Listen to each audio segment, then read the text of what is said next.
Bismillahirrahmanirrahim. Alhamdulillahirabbil alamin. Allahumma salli wa sallim ala nabiyyina Muhammad wa ala alihi wa sahbihi ajma'in. Rabbi shrah li sadri wa yassir li amri wahlul 'uqdatam min lisani yafqahu qawli. Allahumma arinal haqqa haqqan warzuqna ittiba'. Ya Allah, tunjukkanlah kami yang benar itu adalah benar dan permudahkanlah bagi kami untuk mengikut kebenaran tersebut. Wa arinal batila batilan warzuqna ijtinabah.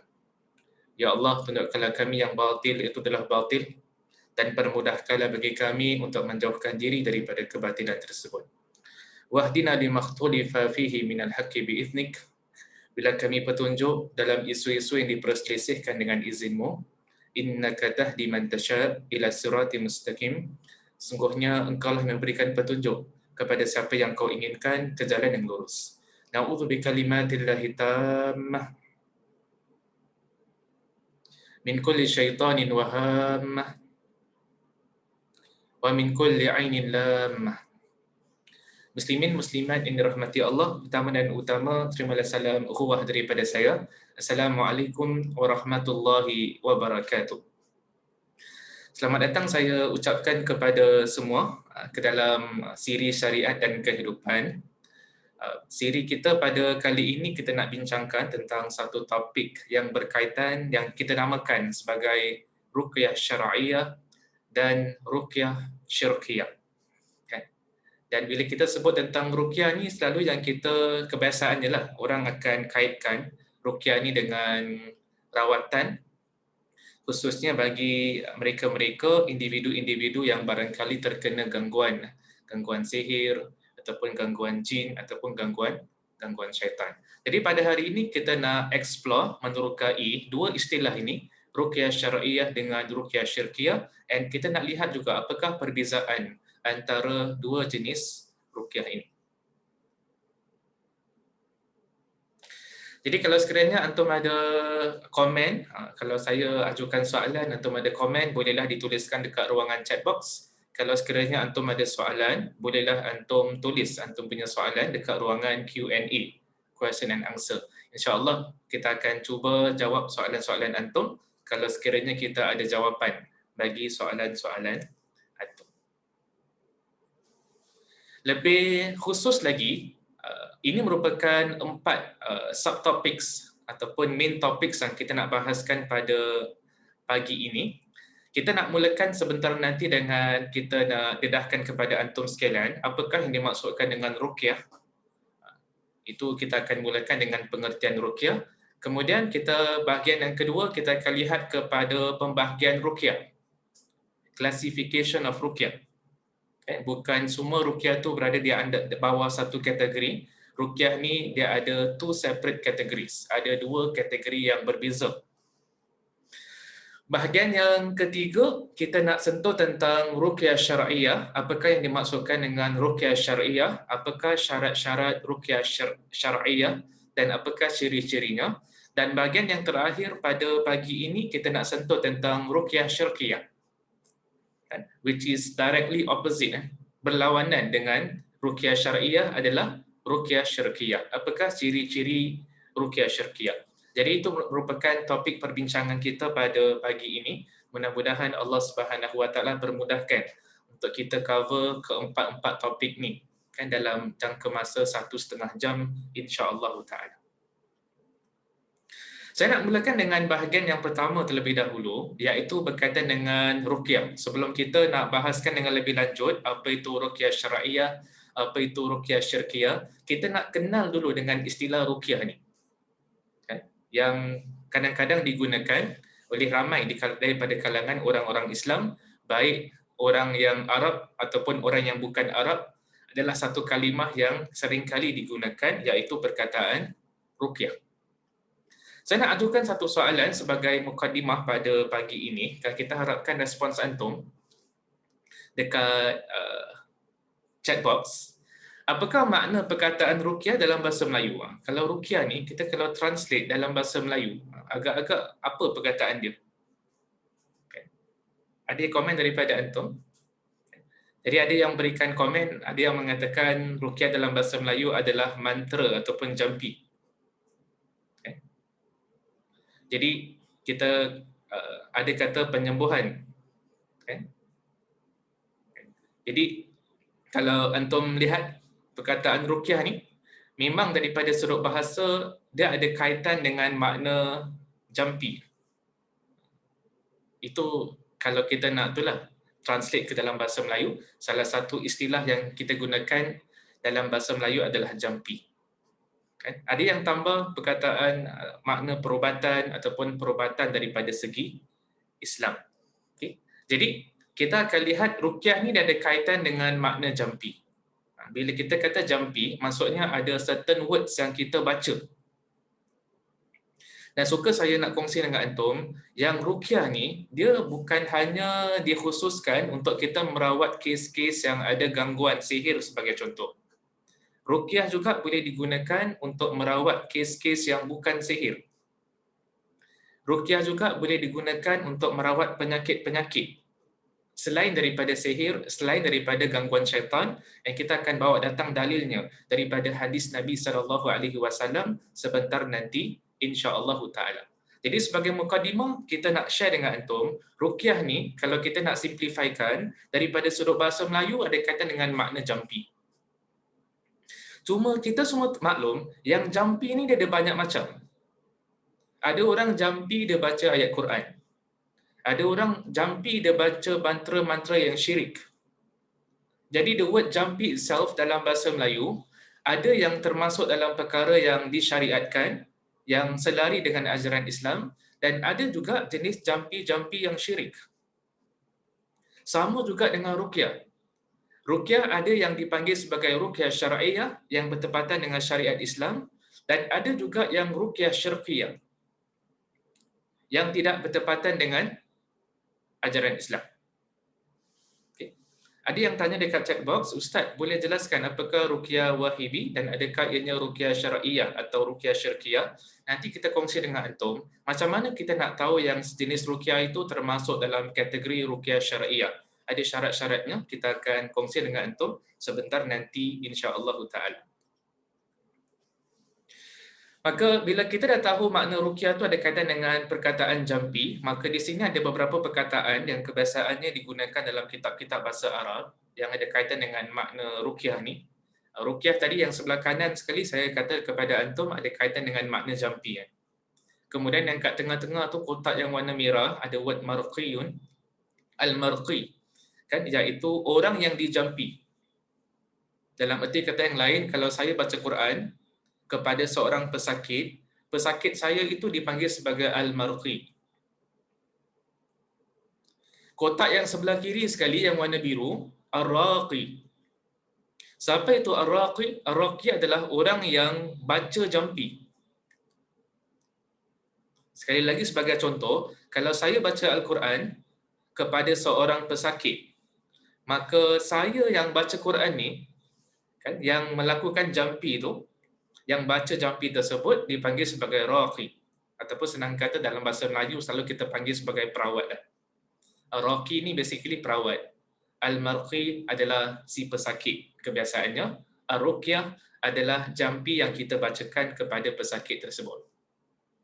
Jadi dalam proses ruqyah ni tak dapat larilah daripada tiga benda ni. Dalam proses ruqyah mesti ada orang yang membacanya. Dalam proses ruqyah mesti ada orang, dia punya patient dia, kan, yang dibacakan dengan certain things.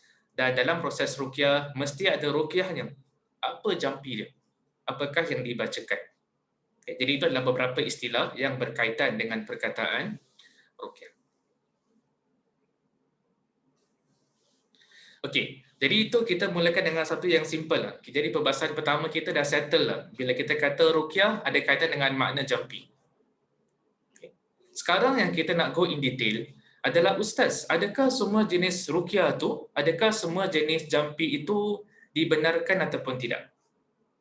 Ini yang kita nak bahaskan pada pagi hari ini, iaitu tentang pembahagian ruqyah. Kategori-kategori ruqyah. Klasifikasi ruqyah. Kerana ruqyah ni dia bukan satu jenis. Dia bukan satu kategori, dia lebih daripada satu kategori. Jadi, sebelum kita nak lihat kepada kategorinya, kita nak lihat sedikit kepada hadis-hadis Nabi sallallahu alaihi wasallam. Kita ni sebagai orang-orang Islam, bila nak keluarkan ulama, bila keluarkan hukum, pasti mereka akan rujuk kepada ayat Quran ataupun mereka akan rujuk kepada hadis-hadis Nabi sallallahu alaihi wasallam. Ada sepotong hadis yang saya nak kongsi pada pagi hari ini. Hadis ni panjang sikit, jadi saya akan bacakan hadisnya terlebih dahulu sebelum kita nak syarahkan, keluarkan poin-poin yang penting yang boleh diraih daripada hadis ini. Hadis ni adalah hadis yang sahih, hadis yang diriwayatkan oleh Imam Al-Bukhari rahimahullahu taala. Hadisnya berbunyi daripada Abu Sa'id radhiyallahu anhu bahawa beberapa orang daripada sahabat Rasulullah sallallahu alaihi wasallam pergi dalam suatu perjalanan. Ketika mereka singgah di suatu perkampungan daripada perkampungan Arab, mereka meminta supaya diberi jamuan. Namun penduduk perkampungan itu enggan untuk menjamu mereka. Ternyata salah seorang daripada tokoh mereka tersengat binatang berbisa. Mereka sudah berusaha menerapinya, namun tidak juga memberi manfaat sama sekali. Maka sebahagian mereka mengatakan, sekiranya kalian mendatangi sekelompok lelaki, iaitu sahabat Nabi sallallahu alaihi wasallam yang singgah di tempat kalian, semoga sahaja salah seorang dari mereka ada yang memiliki sesuatu. Jadi the slide yang ke-8 ni, the first part of this particular hadis, bahagian yang pertama daripada hadis ini, ada sekumpulan daripada sahabat Nabi sallallahu alaihi wasallam yang they went on a journey, dalam perjalanan, kemudian mereka singgah dekat satu tempat. Kan mereka minta agar diberikan jamuan, diberi jamuan, tetapi ditolak kan oleh orang-orang daripada tempat tersebut. Kemudian kebetulan pula dekat tempat tersebut, dekat kampung itu, ada salah seorang daripada tokoh mereka yang sakit because of tersengat binatang yang berbisa. Mereka cuba rawat this particular pemimpin mereka ni, mereka cuba rawat this particular individu tapi tak berjaya. Maka tiba-tiba sebahagian di kalangan mereka kata, barangkali yang lelaki-lelaki tadi tu, iaitu referring to sahabat Nabi sallallahu alaihi wasallam, barangkali ada di kalangan mereka yang pandai merawat. Kita sambung cerita hadis ni, hadis dia panjang sikit.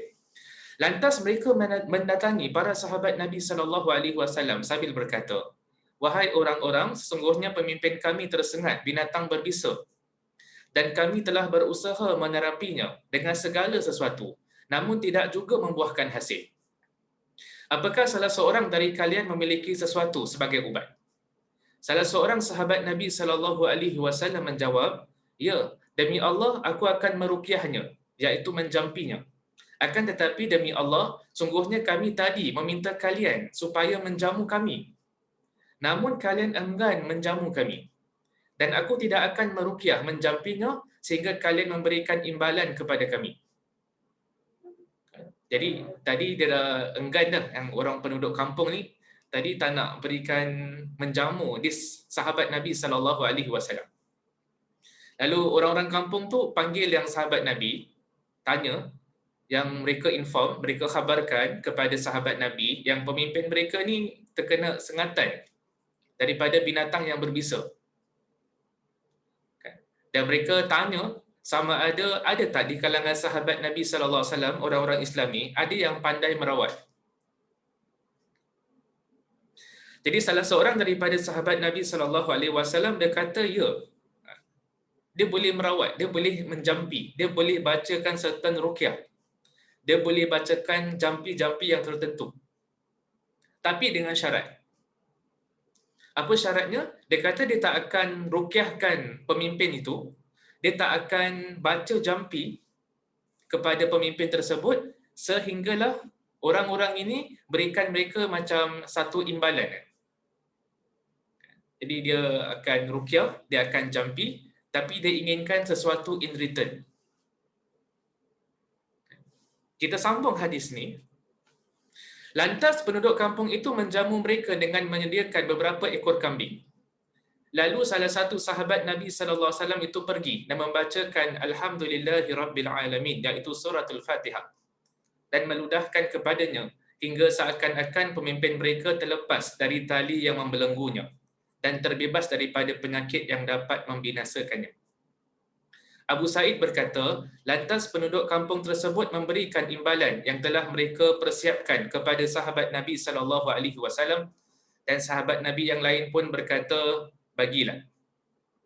Jadi apa yang dilakukan oleh salah seorang sahabat Nabi sallallahu alaihi wasallam, salah seorang daripada sahabat Nabi ni, dia pergi dekat pemimpin tu, dia pergi dekat individu yang sakit tu, yang terkena sengatan, dia baca suratul Fatihah daripada awal sampai akhir.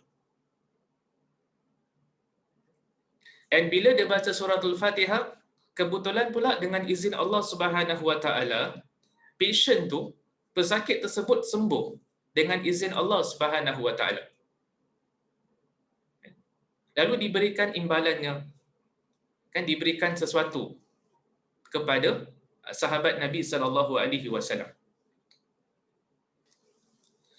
Namun sahabat yang meruqyah berkata, jangan dulu sebelum kita menemui Rasulullah sallallahu alaihi wasallam dan memberitahukan apa yang terjadi, dan kita akan melihat apa yang beliau perintahkan kepada kita. Setelah itu mereka menemui Rasulullah sallallahu alaihi wasallam dan memberitahukannya kepada beliau. Beliau bersabda, bagaimanakah kamu tahu bahawa itu adalah ruqyah? Kalian telah melakukan perbuatan yang benar, maka berilah upah kambing-kambing tersebut dan masukkanlah aku dalam sebagai orang yang menerima upah tersebut. Jadi apa yang berlaku bila this particular perkara terjadi, yang bila si sahabat ni dia bacakan jampi ataupun ruqyah kepada pesakit ni, pada ketika itu Nabi sallallahu alaihi wasallam tidak berada kat situ. Jadi sahabat ni dia bacakan jampi, dia bacakan Fatihah kepada si pesakit tadi tu, pesakit tersebut sembuh. Mereka diberikan imbalan, mereka diberikan kambing, beberapa kambing kepada sahabat yang membacakan jampi tadi tu. Jadi sebelum mereka nak distribute, agih-agihkan kambing-kambing tersebut, maka sahabat yang bacakan surah Fatihah ni dia kata nanti dulu, jangan kita agih-agihkan kambing-kambing ini, kita jumpa dulu Nabi sallallahu alaihi wasallam. Tengok apa pandangan Nabi sallallahu alaihi wasallam. Maka bila dihabarkan the whole story, cerita tersebut kepada Nabi sallallahu alaihi wasallam, maka Nabi sallallahu alaihi wasallam mengatakan, bagaimana kamu tahu bahawa itu adalah ruqyah? Ustaz, itu tu apa? Itu tu adalah referring to suratul Fatihah. Bagaimana kamu tahu bahawa surah Fatihah ni boleh dijadikan sebagai ruqyah? Boleh dijadikan sebagai jampi untuk merawat orang sakit. Seolah-olah Nabi sallallahu alaihi wasallam setuju dengan perbuatan yang dilakukan oleh sahabat Nabi sallallahu alaihi wasallam. Maka lepas dah dengar perkara tersebut, Nabi sallallahu alaihi wasallam barulah suruh agih-agihkan imbalan yang mereka dapat tu, kambing yang mereka dapat tu, dan Nabi sallallahu alaihi wasallam juga minta agar dimasukkan sebagai salah seorang yang dapat manfaat daripada kambing-kambing tersebut. Jadi inilah hadis yang sahih yang diriwayatkan oleh Imam Al-Bukhari rahimahullahu taala, sebuah hadis yang cukup panjang. Sebelum saya nak syarahkan hadis ni, bila kita dengar daripada first sampai end tadi tu, daripada tentang hadis yang kita baru bacakan tadi, hadis yang diriwayatkan oleh Imam Al-Bukhari rahimahullahu taala, agak-agak apa pengajaran yang boleh kita keluarkan daripada hadis ni? Ada yang nak kongsi dengan kita, boleh tuliskan dekat chat box. Bila antum baca hadis tadi tu, agak-agak apakah di kalangan pengajaran-pengajaran yang penting yang boleh kita keluarkan daripada hadis ni? Ada yang nak berikan komen antum? Ada yang kata bertanya kepada pakar sesuatu hukum yang kita tidak tahu. Al-Fatihah sebagai salah satu ayat ruqyah, boleh mengambil upah atas khidmat ruqyah. Ada yang tambah, Ustaz, itu soalan. Ustaz, bagaimana sahabat tu tahu macam mana boleh diruqyah bila Nabi sendiri tak mengajarnya? Ada yang kata Al-Fatihah adalah ayat ruqyah. Ada yang tambah ruqyah tu tak complicated, insyaAllah.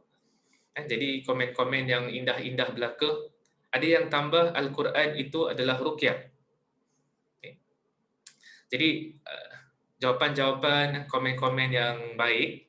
Ada yang kata ayat-ayat Allah adalah syifa, iaitu sebagai penawar.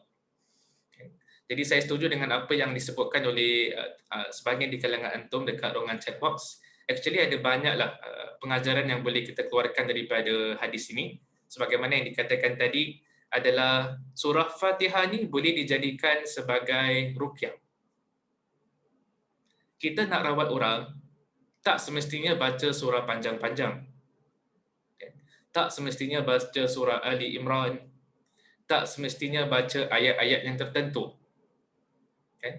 Kalau baca ayat-ayat ataupun surah Al-Fatihah yang kita baca setiap hari, tapi dengan penuh keikhlasan kepada Allah Subhanahu Wa Taala, maka itu juga dianggap sebagai ruqyah jampi.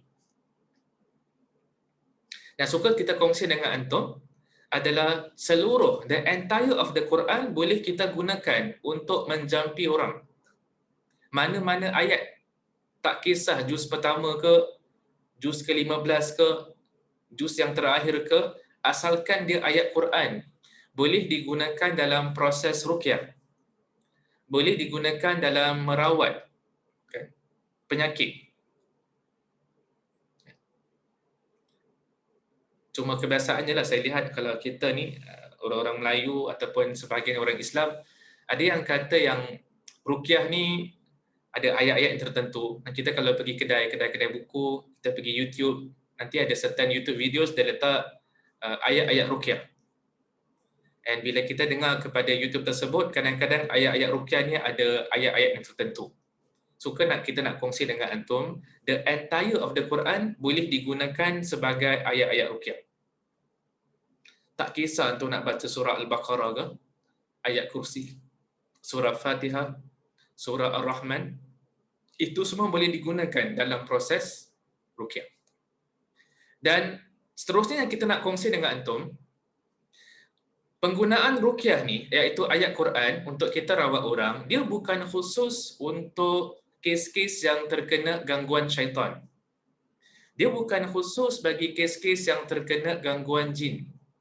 Dia bukan khusus untuk kes-kes yang terkena barangkali kes-kes sihir.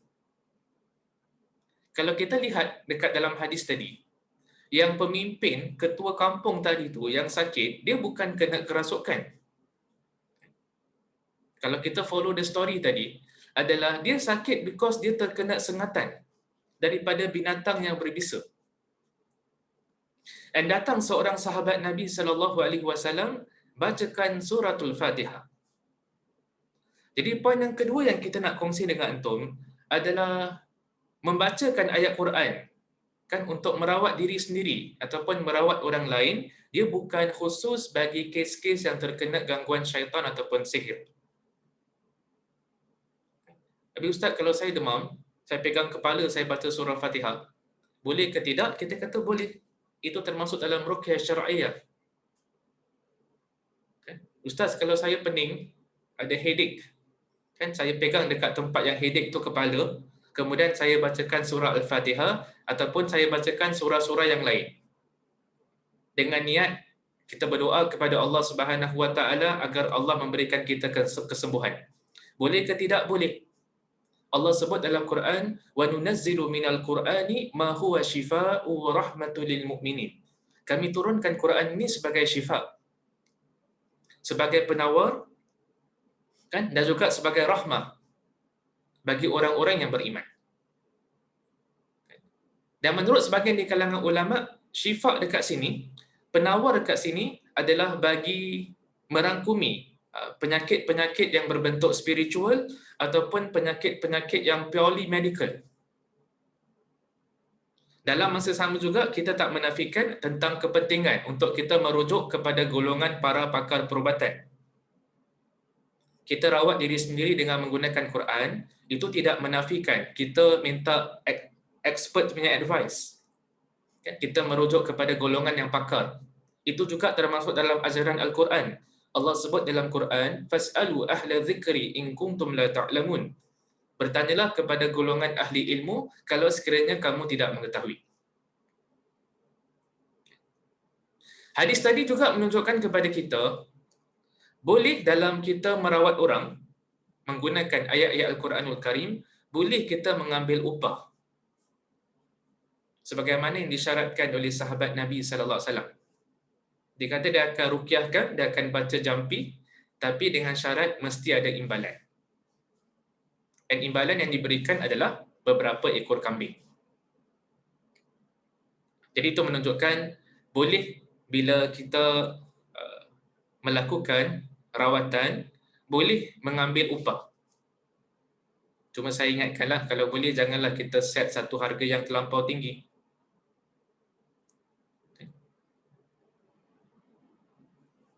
Walaupun ulama kita benarkan untuk kita mengambil upah, kan? Tapi kalau boleh janganlah set satu harga yang terlampau tinggi yang mana barangkali sukar. Banyak orang yang tak mampu untuk melakukan, untuk bayar upah tersebut. Perlu lihat juga kepada keadaan pasien. Perlu lihat juga kepada keadaan pesakit. Cuma pada pandangan peribadi saya, the best form of rawatan adalah bila kita rawat diri kita sendiri. Tak payah bayar apa-apa.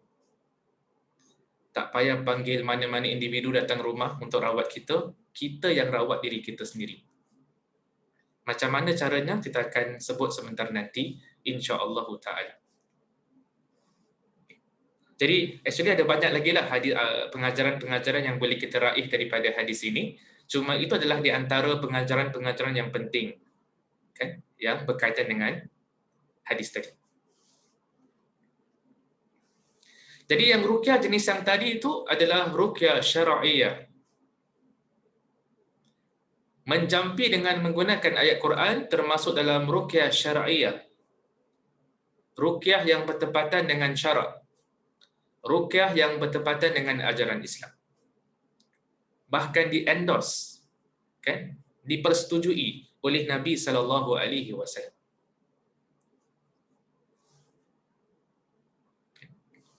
Ada yang tambah dekat chatbox, ada kata ada ruqyah yang betul, ada ruqyah yang mungkin tak betul. Sahabat Nabi cek dulu dengan Nabi kalau betul ke tak, boleh minta upah untuk buat ruqyah. Dan memang betul, itu merupakan pengajaran-pengajaran yang boleh kita raih daripada hadis yang kita bacakan sebentar nanti. Dekat sini saya nak beralih kepada hadis yang berikutnya.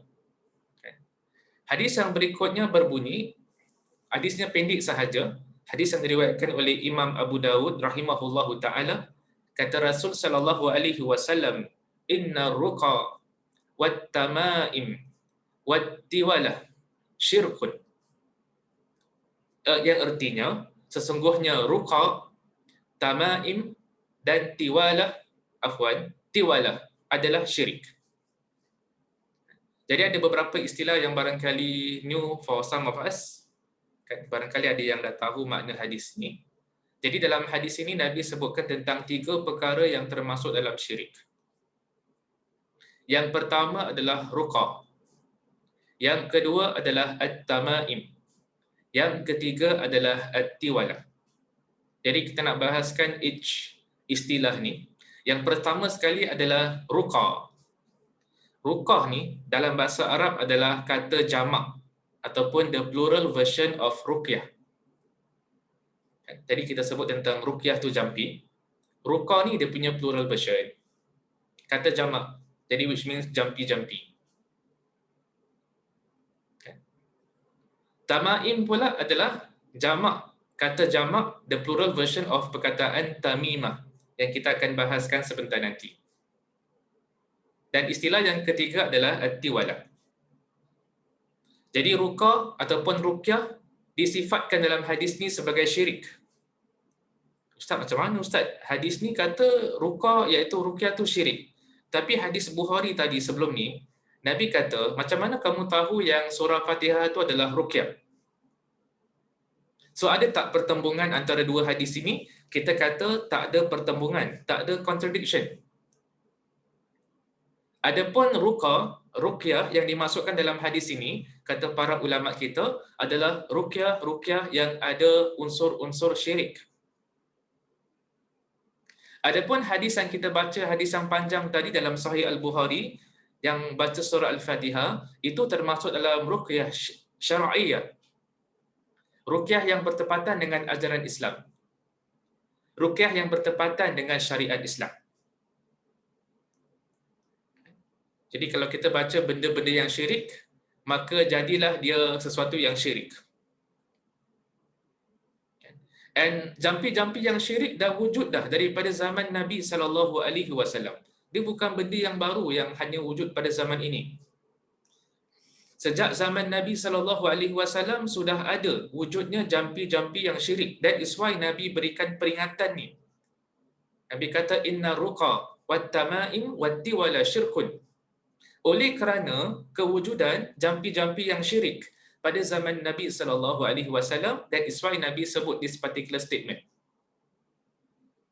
Dalam masa yang sama juga ada ruqyah-ruqyah yang bertepatan dengan syariat Islam.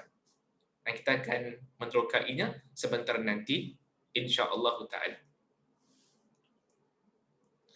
Pada kesempatan ini saya nak ajukan satu soalan yang ada kaitan dengan hadis tadi. Tadi saya sebut perkataan tamaim. Tamaim tadi kita sebut adalah the plural version, kata jamak bagi perkataan tamimah. Okay. Ada yang tahu apa maksud tamimah ni? Okay. Jadi ada yang kata tangkal, okay, perkataan tamimah. Okay. Dan itu adalah jawapan yang tepat. Memang tamimah ini kalau nak senang katalah dalam bahasa Melayu ni adalah sebagai tangkal. Ada yang tambah perkataan azimat. Tangkal azimat. Orang-orang Melayu guna perkataan tangkal, guna juga perkataan azimat. Ada sebahagian di kalangan para cendekiawan kita mengatakan tangkal dengan azimat ni lebih kurang sama maknanya daripada sudut bahasa Melayu ni. Jadi apa itu tamimah kalau kita boleh kongsi dengan benda tambahan? Adalah tamimah adalah kebiasaannya benda yang kita pakai ataupun benda yang dipakaikan kepada budak kecil ataupun yang dipakaikan kepada orang dewasa yang mana dengan satu iktikad yang tertentu, dengan kepercayaan yang tertentu. Kalau kita pakai benda ni, nescaya kemudaratan tak boleh menimpa kita. Kalau kita pakai benda ni, dia boleh mendatangkan kemanfaatan. Jadi, lebih kurang samalah dengan makna tangkal. Kalau kita pakai tangkal ni, insya-Allah ada yang beriktikad yang kemudaratan tak boleh menimpa dirinya.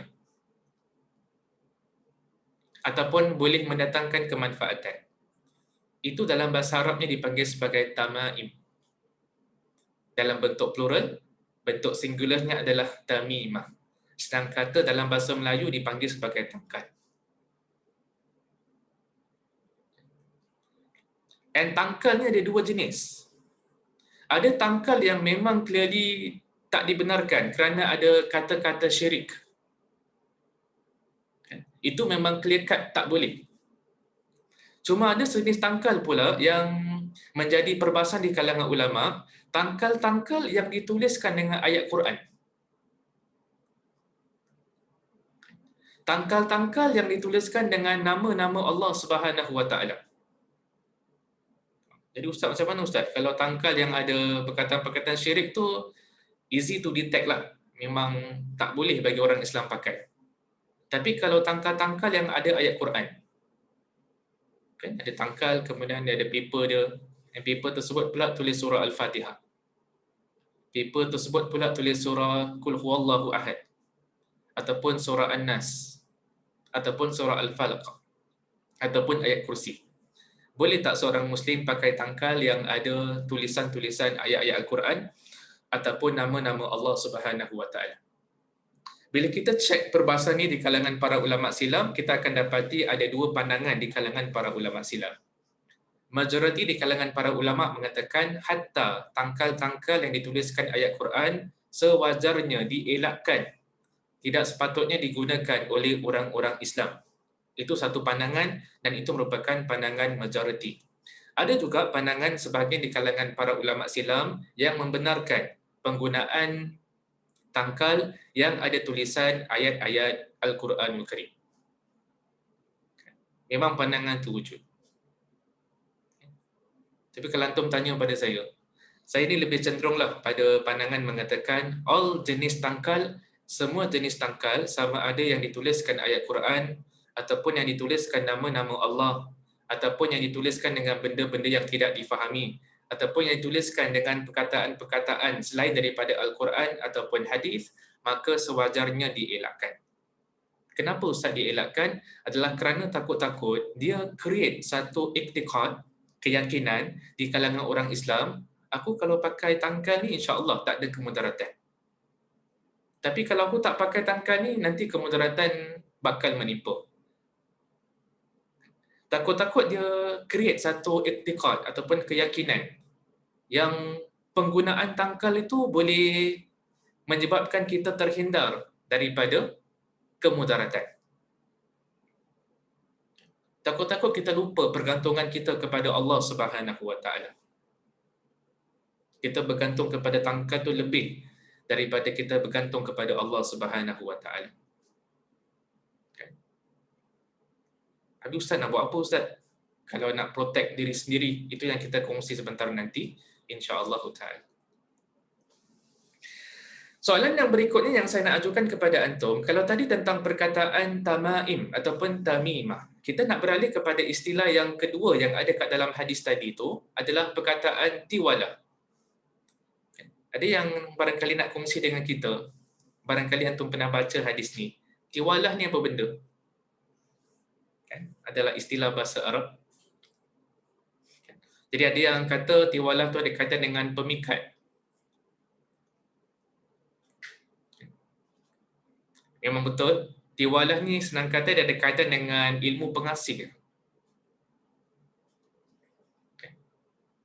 Kita lakukan tulis benda-benda yang tertentu kat kertas ataupun pakai benda-benda yang tertentu dengan satu iktikad yang tertentu, dengan satu keyakinan yang tertentu, yang kalau kita buat benda ni, insya-Allah pasangan kita akan cinta pada kita.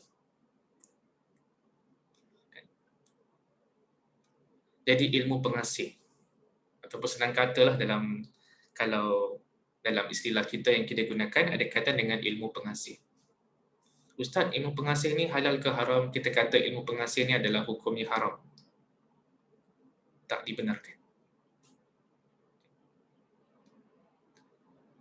Jadi berdasarkan hadis tadi, kalau antum lihat yang ruqyah ni ada yang berbentuk syirik dan ada juga yang bertepatan dengan syariat Islam. Ada yang bertanya dekat chat box, Ustaz, kalau ruqyah menggunakan ayat-ayat Al-Quran tapi ditunggang terbalikkan ke atas ayat Quran, itu maknanya ruqyah syirkiyah ke? Kita katakan itu termasuk dalam ruqyah yang dilarang. Salah satu ciri-ciri ruqyah yang dilarang bila mereka gunakan ayat Quran tapi mereka tunggang terbalikkan. Ayat Quran tu sebagaimana kita maklum, susunan ayatnya, susunan perkataannya memang dah tetap, dah fix dah. Tapi sebagian orang barangkali dia rawat, tapi dia gunakan, nampak macam guna ayat Quran, tapi dia tunggang terbalikkan ayat dia. Ayat yang kat belakang dia letak kat tengah, perkataan yang kat belakang dia letak kat depan. Bila kita baca, kenapa bunyi macam lain? Ataupun dia tambah perkataan-perkataan yang tertentu. Nampak macam okey ayat Quran, tapi ada additional words yang dimasukkan dalam ayat itu. Itu termasuk dalam kita mempersendakan ayat-ayat Al-Quranul Karim. Dan itu termasuk dalam jenis ruqyah-ruqyah yang dilarang.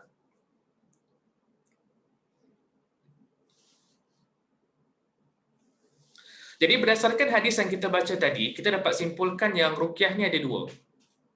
Hadis dalam Sahih Al-Bukhari yang kita sebut tentang baca surah Al-Fatihah yang dilakukan oleh sahabat Nabi SAW, itu termasuk dalam ruqyah syar'iyah. Hadis yang diriwayatkan oleh Imam Abu Dawud rahimahullahu ta'ala, yang Nabi kata sesungguhnya ruqyah, tamimah dan tiwalah adalah syirik, itu menunjukkan ada jenis ruqyah yang kedua, iaitu ruqyah syirkiyah. Jadi, suka kita kongsi dengan antum, orang yang melakukan jampi tak semuanya betul. Ada juga jenis jampi-jampi yang melanggar syariat. Cuma saya lihatlah dekat Singapura ni macam tak semua orang pandai membezakan tentang ruqyah mana yang dibenarkan dengan ruqyah mana yang tak dibenarkan. Hari ini saya lihat, especially kat negeri kita Singapura, kita tak ada satu badan yang pantau. Macam contoh, orang kalau nak jadi medical doctors, dia dah belajar medicine, dia dah belajar perubatan dekat universiti bertahun-tahun lamanya. Sebelum dia nak bekerja kan sebagai seorang medical doctor, nak operate orang, barangkali dia perlu ada certain steps lah ataupun proses yang perlu dilaluinya sebelum dia betul-betul boleh menjadi seorang medical doctor, bertugas di hospital-hospital ataupun di klinik-klinik di Singapura. Tapi saya lihat dekat Singapura ni, apa yang berlaku adalah siapa sahaja boleh buka rawatan ataupun pusat rawatan. Siapa sahaja boleh offer khidmat untuk merawat orang.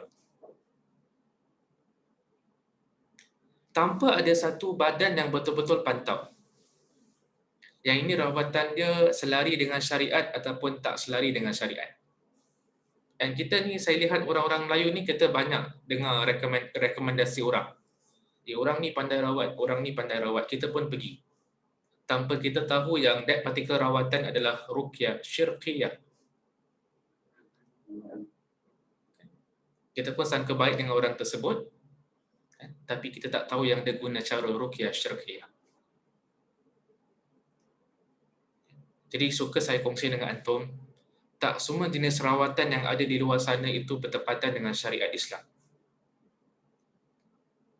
Ada jenis rawatan-rawatan yang termasuk dalam ruqyah syirqiyah yang contradict, yang bercanggah dengan syariat Islam.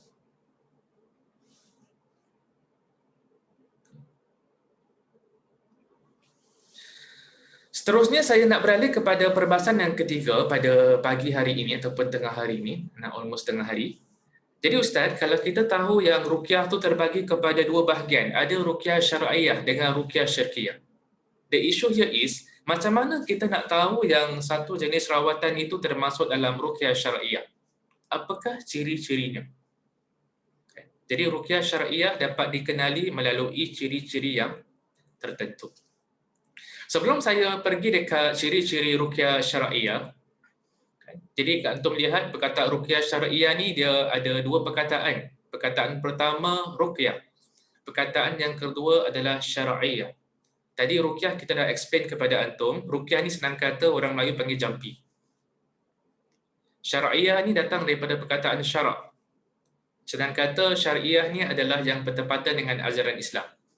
Jadi bila kita gabungkan kedua-dua perkataan ini, ruqyah dengan syar'iyah, dia ada kaitan dengan makna yang kita letak dekat slide ke-18 ini, iaitu kaedah rawatan dengan menggunakan ayat-ayat Al-Quran, zikir kepada Allah dan doa-doa yang bertepatan dengan syariat.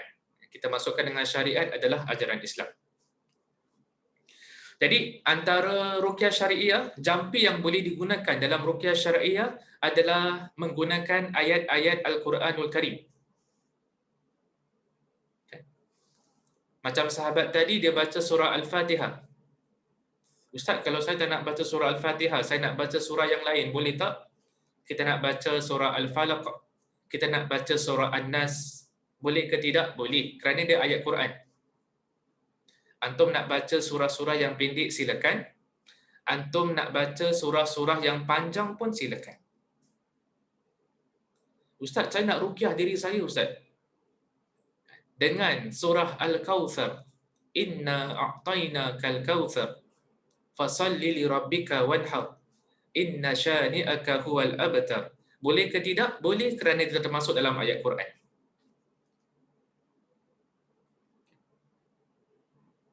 Cuma ada satu surah ni yang saya galakkan sangat. Siapa sahaja yang terkena gangguan syaitan ataupun gangguan jin kat rumah dia, ataupun kalau ada ahli keluarga kita yang terkena gangguan, salah satu surah ni yang amat saya galakkan adalah suratul Baqarah. Ustaz, panjang Ustaz surah Baqarah ni. Dia yang panjang lagi bagus. Suratul Baqarah. Surah yang kedua, kalau ikut urutan mushaf, surah yang kedua selepas surah Al-Fatihah. Ada lebih kurang 286 ayat. And it stretches over lebih kurang hampir 3 juzuk. Ustaz, kenapa suratul Baqarah, Ustaz? Kerana kelebihan surah Baqarah ni ada disebutkan dalam hadis Nabi SAW. Nabi SAW pernah menyebutkan rumah yang dibacakan surah Al-Baqarah, syaitan lari daripada rumah tersebut. Nabi pernah menyebutkan, janganlah antum jadikan rumah-rumah kamu sebagai kubur. La taj'alu buyutakum maqabir. Jangan jadikan rumah-rumah kamu sebagai kubur. Rumah yang dibacakan surah Al-Baqarah, syaitan lari daripada rumah tersebut. Dalam sebahagian riwayat mengatakan syaitan lari 3 hari daripada rumah tersebut. Itu kelebihan surah Baqarah. Cuma kadang-kadang saya lihat barangkali sebahagian di kalangan masyarakat dia nak the simple way out. Itu yang kadang-kadang kita tersalah panggil orang. Mereka gunakan perkara-perkara yang ada elemen syirik. Jadi apa yang saya nak sarankan, salah satu kaedah rawatan yang amat digalakkan oleh para ulama kita adalah dengan penggunaan surah Al-Baqarah. Dalam hadis yang lain kata Nabi SAW, siapa yang melazimi baca surah Al-Baqarah adalah satu bentuk barakah, adalah satu keberkatan, ada kebaikan yang banyak. Dan barang siapa yang meninggalkan surah Al-Baqarah adalah satu khasarah, satu kerugian. Dalam hadis yang lain kata Nabi SAW, surah Al-Baqarah ini tidak dapat ditandingi oleh golongan ahli sihir. Salah satu benda yang ahli sihir tak suka sangat adalah bila seseorang patient, adalah seseorang pesakit tu, dia rawat diri dia dengan surah Al-Baqarah. And then the best person untuk baca surah Al-Baqarah adalah the patient itself. Adalah pesakit itu sendiri. Dia yang baca surah Al-Baqarah. Ustaz, surah Al-Baqarah ni panjang Ustaz, saya ni kerja, ada sekolah sebagai contoh. Susah nak khatamkan dalam sehari. Tak apa, tak semestinya antum khatamkan dalam sehari. Sebagian di kalangan ulama, mereka galakkan agar dikhatamkan surah Al-Baqarah every 3 days. Tiap-tiap 3 hari. Surah Al-Baqarah ada lebih kurang 48 muka surat. Kalau kita baca 16 muka surat setiap hari, at the end of the third day, hari yang ketiga kita dah khatamkan surah Al-Baqarah. And 16 muka surat tu tak semestinya kita baca dalam one sitting. Lepas solat subuh boleh baca sikit, lepas solat zuhur boleh baca sikit, lepas solat asar boleh baca sikit, lepas maghrib boleh baca sikit, lepas isyak boleh baca sikit. Antum kalau baca 3 page, tiap-tiap every solat, by the time isyak tu antum dah baca 15 muka surat dah. Cuma tambah lagi satu je, nak genapkan 16. Kenapa 16 Ustaz? Because tadi kita katakan surah Al-Baqarah ni ada lebih kurang 48 muka surat, around there. Jadi kalau 48 divide by 3, lebih kurang 16. Jadi kalau kita konsisten, tiap-tiap hari kita baca 16 muka surat, dengan kita niat, kita mohon kesembuhan daripada Allah Subhanahu Wa Taala, mudah-mudahan Allah Subhanahu Wa Taala berikan kesembuhan. Yang suka kita ingatkan kepada antum, bukanlah maksudnya antum baca sekali terus dah habis dah. Ustaz, saya dah baca sekali Ustaz surah Baqarah. Tak, kita baca secara konsisten. Which means lepas 3 hari dah khatam, baca lagi Baqarah for the next 3 days. Bila dah khatam Baqarah for the next 3 days, baca lagi surah Baqarah. Jadi, salah satu perkara yang termasuk dalam ruqyah adalah membaca ayat-ayat Al-Quranul Karim. Yang termasuk juga dalam rawatan ruqyah syar'iyah adalah zikir kepada Allah Subhanahu Wa Taala. Sebagai contoh kita kata la ilaha illallah, kita kata la haula wala quwata illa billah, tiada daya dan kekuatan melainkan daya dan kekuatan Allah Subhanahu Wa Taala. Kita sebut subhanallah, maha suci Allah. Kan? Jadi apa sahaja zikir-zikir yang kita pernah belajar ataupun dalam kitab-kitab yang ada kat dalam hadis Rasul sallallahu alaihi wasallam, itu termasuk juga dalam ruqyah syar'iyah. Juga termasuk dalam ruqyah syar'iyah adalah doa-doa yang bertepatan dengan syariat. Doa-doa yang bertepatan dengan ajaran Islam. Doa ni dia ada beberapa tahap ataupun beberapa kategori. Ada sebahagian doa termasuk dalam doa-doa dalam Al-Quranul Karim. Ada sebahagian doa diajarkan oleh Nabi SAW dalam hadisnya. Ada sebahagian doa-doa yang bukan dalam Quran, bukan dalam hadis, tapi maknanya adalah makna yang okey. Maknanya tak bertentangan dengan ajaran Al-Quran, maknanya tak bertentangan dengan ajaran hadis Nabi sallallahu alaihi wasallam. Cuma dalam banyak-banyak doa ni, doa yang sepatutnya kita utamakan sebagai orang-orang Islam adalah doa-doa yang ada kat dalam Al-Quran dan juga dalam sunnah Rasul sallallahu alaihi wasallam. Dan bila kita perhatikan dalam Al-Quran, ada sebahagian ayat yang mengandungi doa-doa yang tertentu. Dan sebahagian ayat juga mengandungi doa-doa para anbiya, doa-doa para nabi. Jadi boleh kita rawat diri dengan menggunakan doa-doa para nabi. Doa-doa yang dibacakan oleh para anbiya yang dimuatkan dalam Al-Quranul Karim. Saya yakinlah kalau antum pergi Google, antum type lah senarai doa-doa para nabi kat dalam Quran, saya yakinlah antum akan dilinkkan kepada website-website yang tertentu yang mereka dah kumpulkan dah doa-doa yang dibacakan oleh para anbiya bersama dengan terjemahannya sekali. Ada doa ayah kita iaitu Nabi Adam alaihi salam ketika mana dikeluarkan daripada syurga, dia berdoa pada Allah Subhanahu wa taala, dia mengatakan Rabbana zalamna anfusana wa illam taghfir lana wa tarhamna lanakunanna minal khasirin. Ya Allah, ya Tuhan kami, sesungguhnya kami telah menzalimi diri kami sendiri, ya Allah. Kalau sekiranya Kau tidak mengampunkan kami, ya Allah, kalau sekiranya Kau tidak mengasihani kami, ya Allah, termasuklah kami dalam kategori orang-orang yang rugi. Dalam surah Al-A'raf. Surah ini, doa tadi dalam surah Al-A'raf. Dan juga ada doa-doa nabi-nabi yang lain. Doa Nabi Ayub alaihi salam, anni masaniyad-dur wa anta arhamur rahimin. Sesungguhnya aku telah ditimpa penyakit, padahal Engkau ya Allah adalah Tuhan yang Maha Penyayang, lagi daripada sekalian yang penyayang. So ada banyak doa-doa. Jadi rawatan ruqyah syariah ni kebiasaannya dia consists of one of these three things. Sama ada gunakan ayat Quran, sama ada gunakan zikir kepada Allah, sama ada gunakan doa-doa yang bertepatan dengan syariat. Okay. Ustaz, boleh tak jadi orang tu dia rawat guna Quran tapi cara rawatan dia masih belum masuk dalam ruqyah syariah? Kita kata boleh jadi.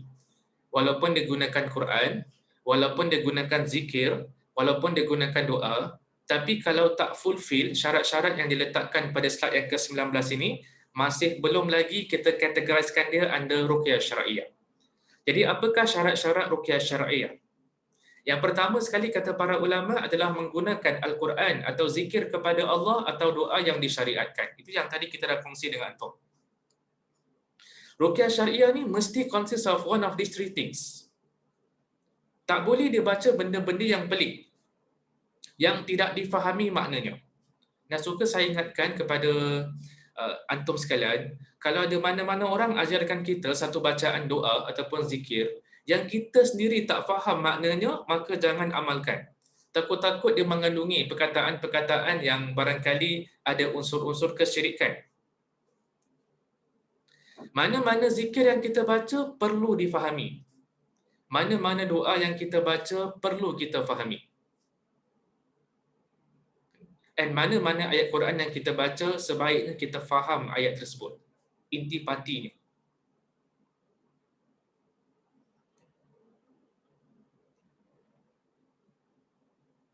Yang kedua, syarat ruqyah syariah adalah menggunakan bahasa Arab ataupun apa yang difahami maknanya.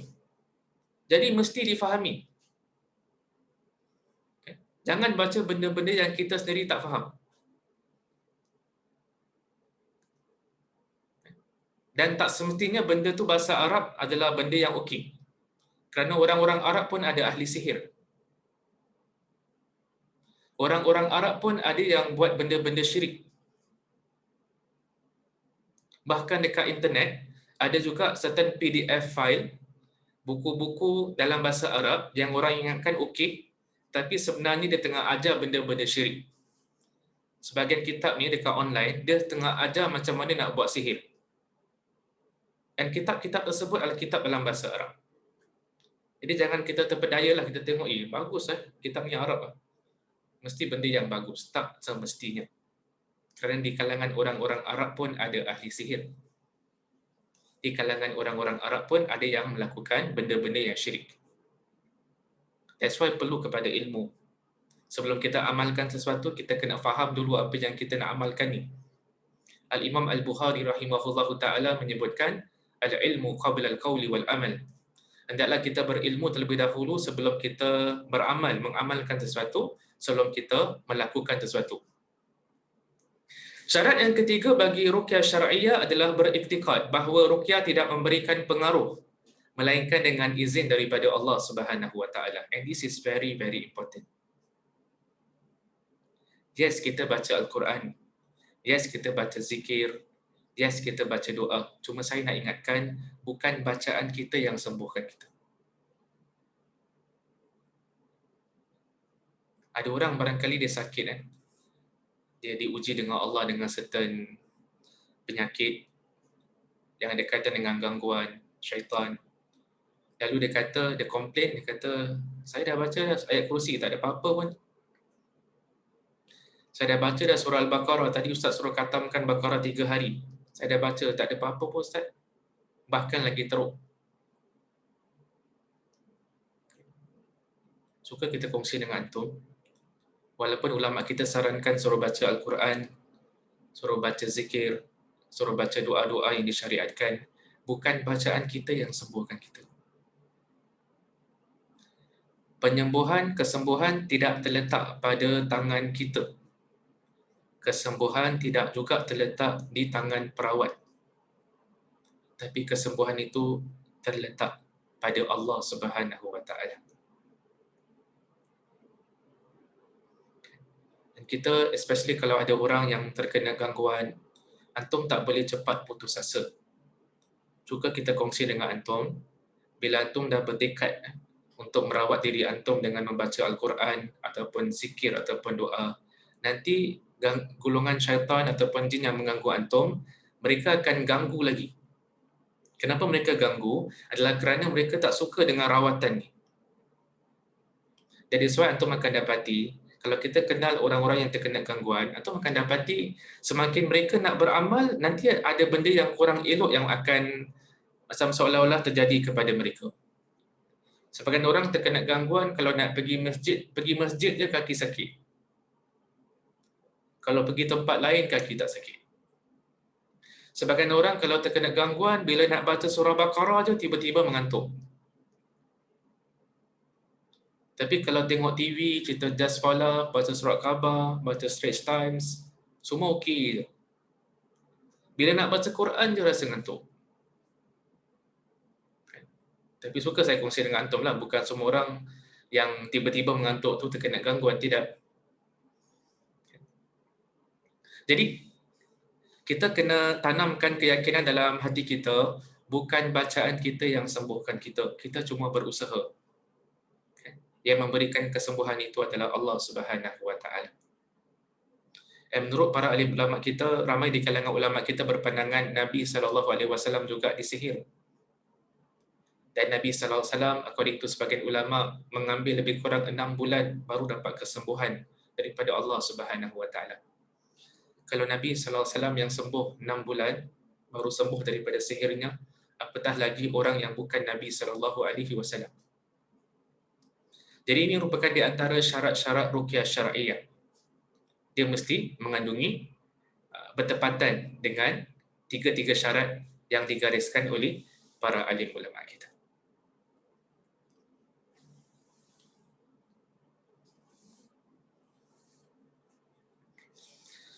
Perbahasan yang keempat yang kita nak kongsi dengan antum adalah ruqyah syarqiyah. Jadi kita kongsi dengan antum, ruqyah ni ada syar'iyah, ada syarqiyah.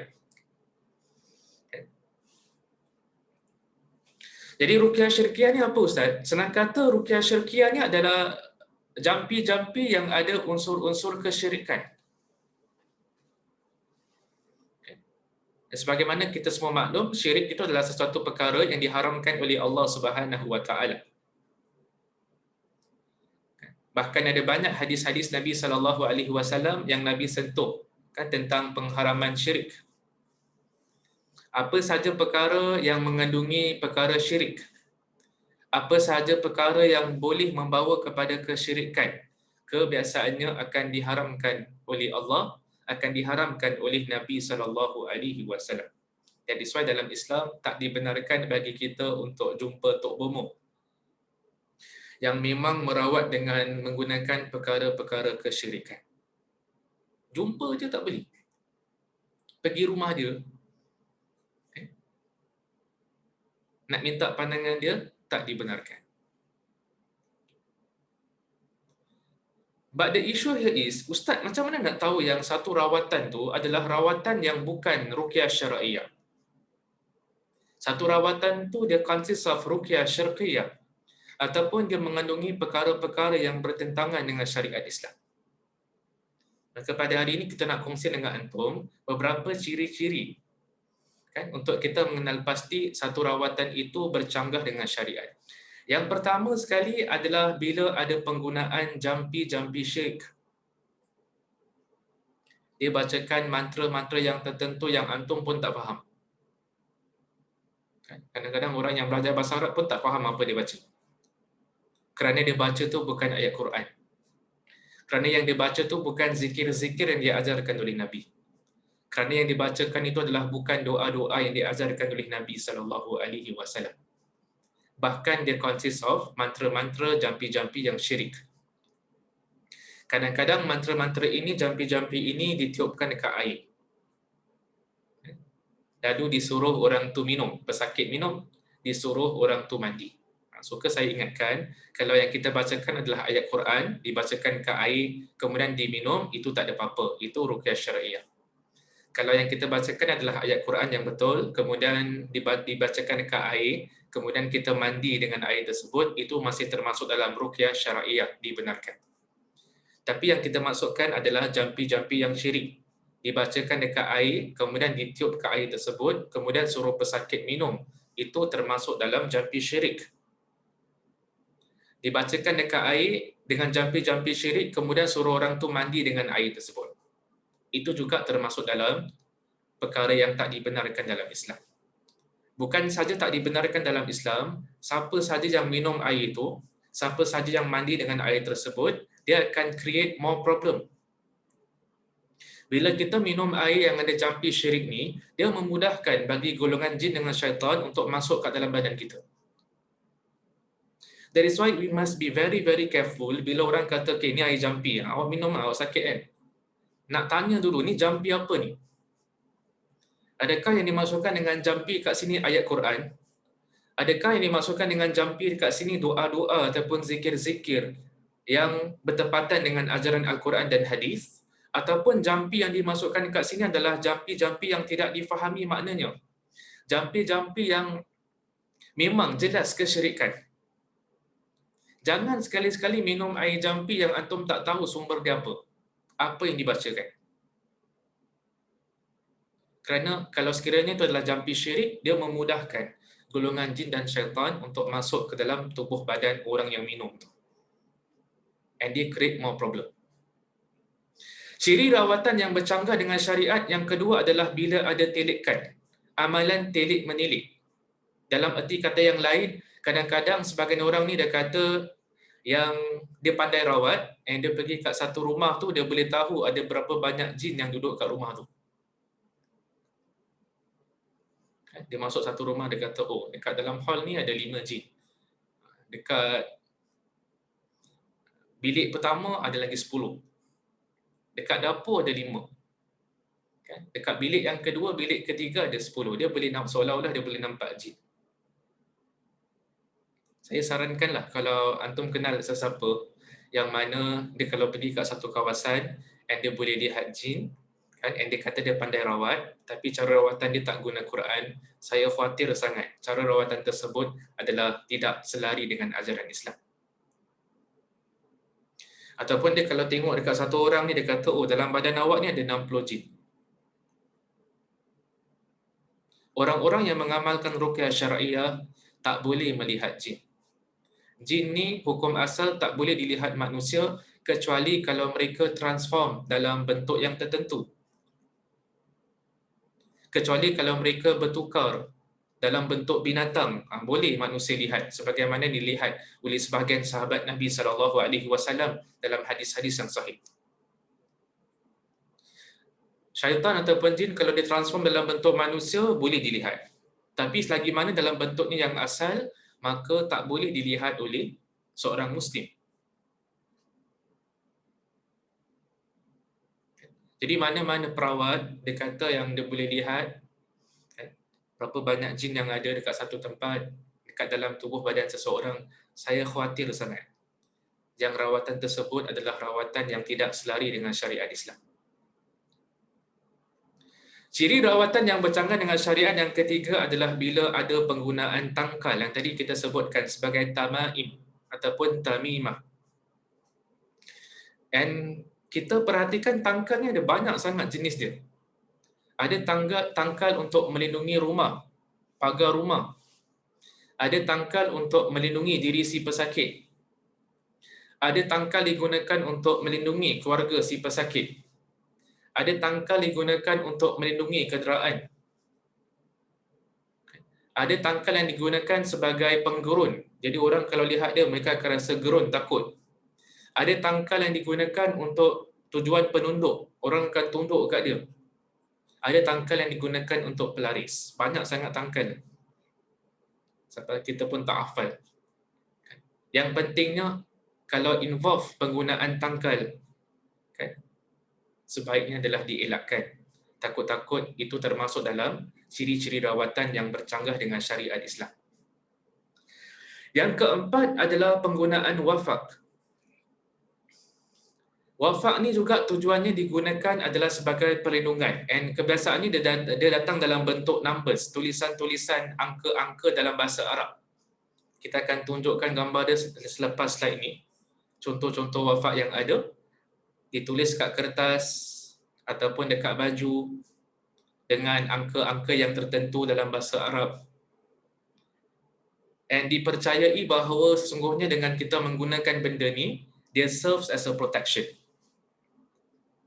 Dia serve as a satu perlindungan. And sadly, amat menyedihkan, penggunaan tangkal ni masih berleluasa. Masih ada di kalangan orang-orang Islam yang menggunakan tangkal hatta hingga ke hari ini. Sebagian orang buka bisnes, dia buka kedai, dia letak tangkal. Menu dia dah okey dah. Menu yang sedap-sedap. Kan? Jual makanan yang sedap-sedap, tapi alamak kat tepi ada tangkal pula. Ada wafak pula. Ada nombor-nombor yang tertentu. Masih ada daripada kalangan masyarakat Melayu Islam dan juga masyarakat Indian Muslim yang bila buka kedai tapi masih gunakan wafak. And one of the niat, intention adalah sebagai perlindungan. Kita katakan bukan itu cara antum nak protect ataupun lindung tempat bisnes antum. Bukan itu caranya. Ada cara yang lain yang lagi insya-Allah lebih efektif. Dan ciri yang kelima adalah bila ada upacara ataupun cara menurun. Dia kalau nak rawat orang, dia kena menurun dulu. Menurun ni bukan turun tangga. Dia kena biarkan certain spirits. Dia kena biarkan certain jin masuk badan dia dulu, baru dia boleh rawat. Ataupun dia datang dengan assistant dia. Dia kalau nak start rawatan, dia kena biarkan assistant dia tu dirasuki jin. Baru mereka boleh rawat. Jadi kalau ada cara rawatan yang involve cara menurun ni, saya khawatir sangat. Itu memang clear cut, memang ada gunakan penggunaan jin dekat situ. Jadi ini adalah sebahagian di kalangan ciri-ciri rawatan yang bercanggah dengan syariat Islam. Kita nak rawat, biarlah rawat dengan cara yang betul. Dekat sini saya nak bagi satu contoh wafak. Barangkali orang tak boleh nak gambarkan, nak visualize Ustaz wafak ni macam mana. Jadi ini contoh wafak lah. Kalau antum melihat ada numbers kan, dalam bahasa Arab. Ada 492, dekat second punya 358, ada 816 kan? And ada juga nombor-nombor yang lain. Kemudian kalau antum perhatikan dekat sebelah atas ada kalimah Jibril. Kalau antum pusing kepala antum ke kanan, antum akan nampak Israel. Kalau pusing tangan pula, pusing kepala ke kiri, nampak macam Mikail. Kalau pusingkan kepala kan, ke bawah nampak macam Israfil. Okey Ustaz, nama-nama malaikat itu maksudnya malaikat guard rumah kita Ustaz. Itu maksudnya malaikat yang lindung rumah kita. Kita katakan no, bukan malaikat yang lindung rumah awak. Ini wafak kebiasaan digunakan untuk melindung, baik untuk melindung diri ataupun melindung tempat rumah kita. Dan yang akan lindung rumah awak bila antum gunakan wafak adalah jin-jin ataupun syaitan-syaitan. Bukan malaikat yang akan lindung rumah antum. Macam mana malaikat nak lindung rumah antum sedangkan antum melakukan benda yang syirik? Dan syirik itu termasuk dalam dosa yang besar. Jadi ini contoh wafak. Kadang-kadang dituliskan kat kertas, kadang-kadang dituliskan dekat tempat-tempat yang lain. Kadang-kadang saya pernah lihat ada yang dituliskan kat baju. Ini adalah wafak. Dan ada satu kitab ni yang disandarkan kepada Imam Al-Ghazali rahimahullahu ta'ala. Yang kitab ni available online. Tapi Imam Ghazali rahimahullahu ta'ala bebas berlepas diri daripada kitab tersebut. Kitab tersebut dinamakan sebagai kitab Al-Awfaq yang disandarkan kepada Imam Al-Ghazali rahimahullahu ta'ala. Seolah-olah Imam Ghazali ni, ulama Syafi'i yang hebat ini, dia ajarkan orang-orang Islam untuk buat wafak. Kitab ni ada dekat online, ditulis dalam bahasa Arab. Tapi ramai di kalangan ulama kita yang menyanggah Hujjatul Islam, Imam Ghazali tak ajar benda-benda syirik. Kitab-kitab Imam Ghazali yang famous seperti Ihya Ulumuddin, itu memang ada. Kitab Imam Ghazali yang famous adalah kitab-kitab fikihnya dalam mazhab Syafi'i. Itu memang ada. Kitab-kitab Imam Ghazali yang terkenal ada kaitan dengan usulul fiqh, al-mustasfa, itu memang ada. Tapi ada pun kitab yang ajar untuk tulis wafak ni yang disandarkan kepada Imam Ghazali rahimahullahu ta'ala, itu adalah satu pendustaan. Imam Ghazali tak tulis kitab tersebut. Jadi tak perlulah kita gunakan wafak ni semua. Tak perlulah kita gunakan tanggal. Abi nak guna apa Ustaz?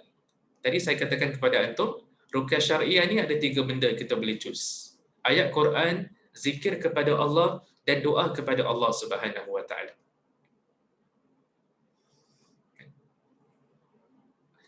Jadi kita katakan kepada antum yang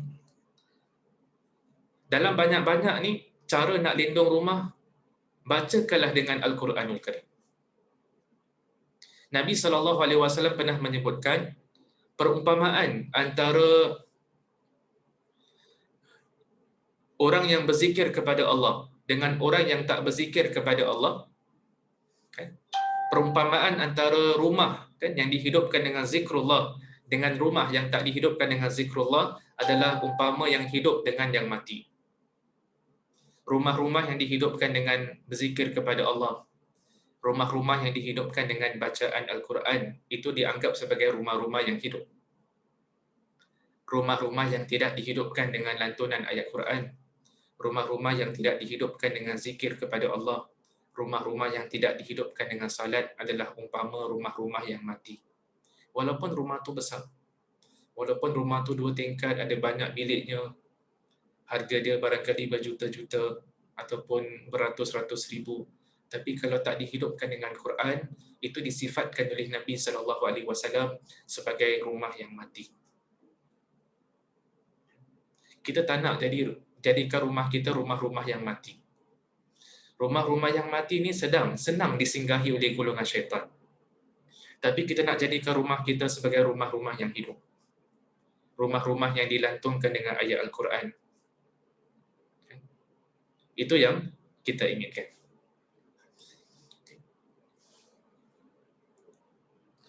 Kalau saya boleh tanya soalan yang terakhir kepada antum, apa agak-agak ciri-ciri yang lain untuk mengenali rawatan yang bercanggah dengan syariat? Tadi kita kongsi lebih kurang 5 benda.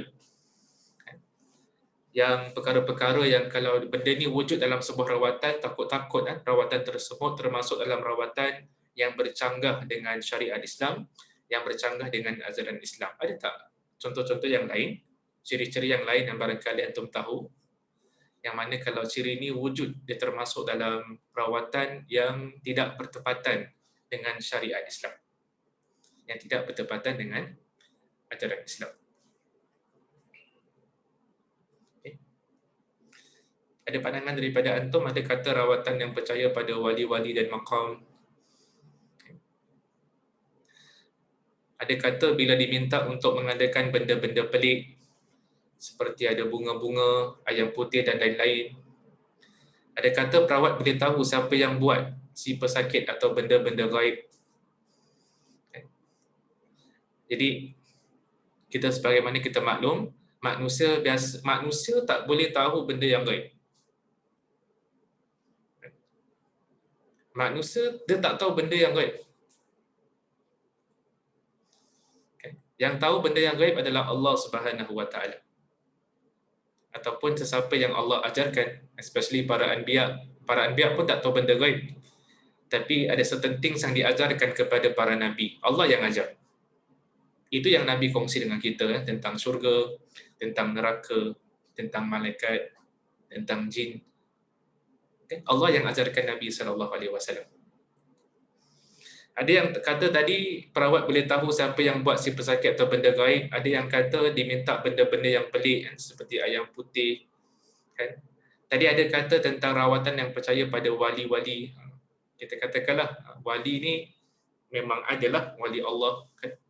Itu pun disebutkan dalam Quran, ala inna awliya Allah la khaufun alaihim wa la hum yahzanun alladzina amanu wa kanu yattaqun. Jadi wali-wali Allah ni dia ada dua sifat, yang beriman kepada Allah dan yang bertakwa kepada Allah Subhanahu Wa Taala. Cuma wali ni pun termasuk dalam manusia. Kan?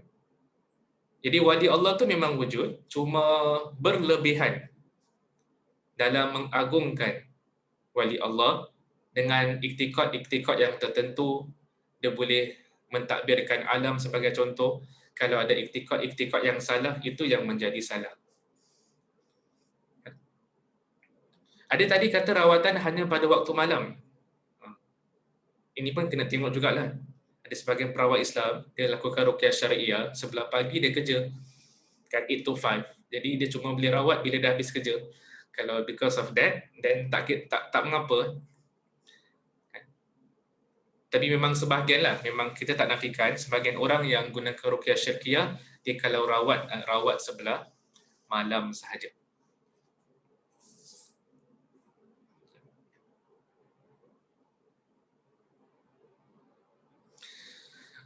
Okey, kalau saya boleh tambah sikit, kan, antara ciri-ciri yang lain untuk mengenali rawatan yang bercanggah dengan syariat adalah bila seorang perawat itu dia merendahkan kedudukan ruqyah syariah.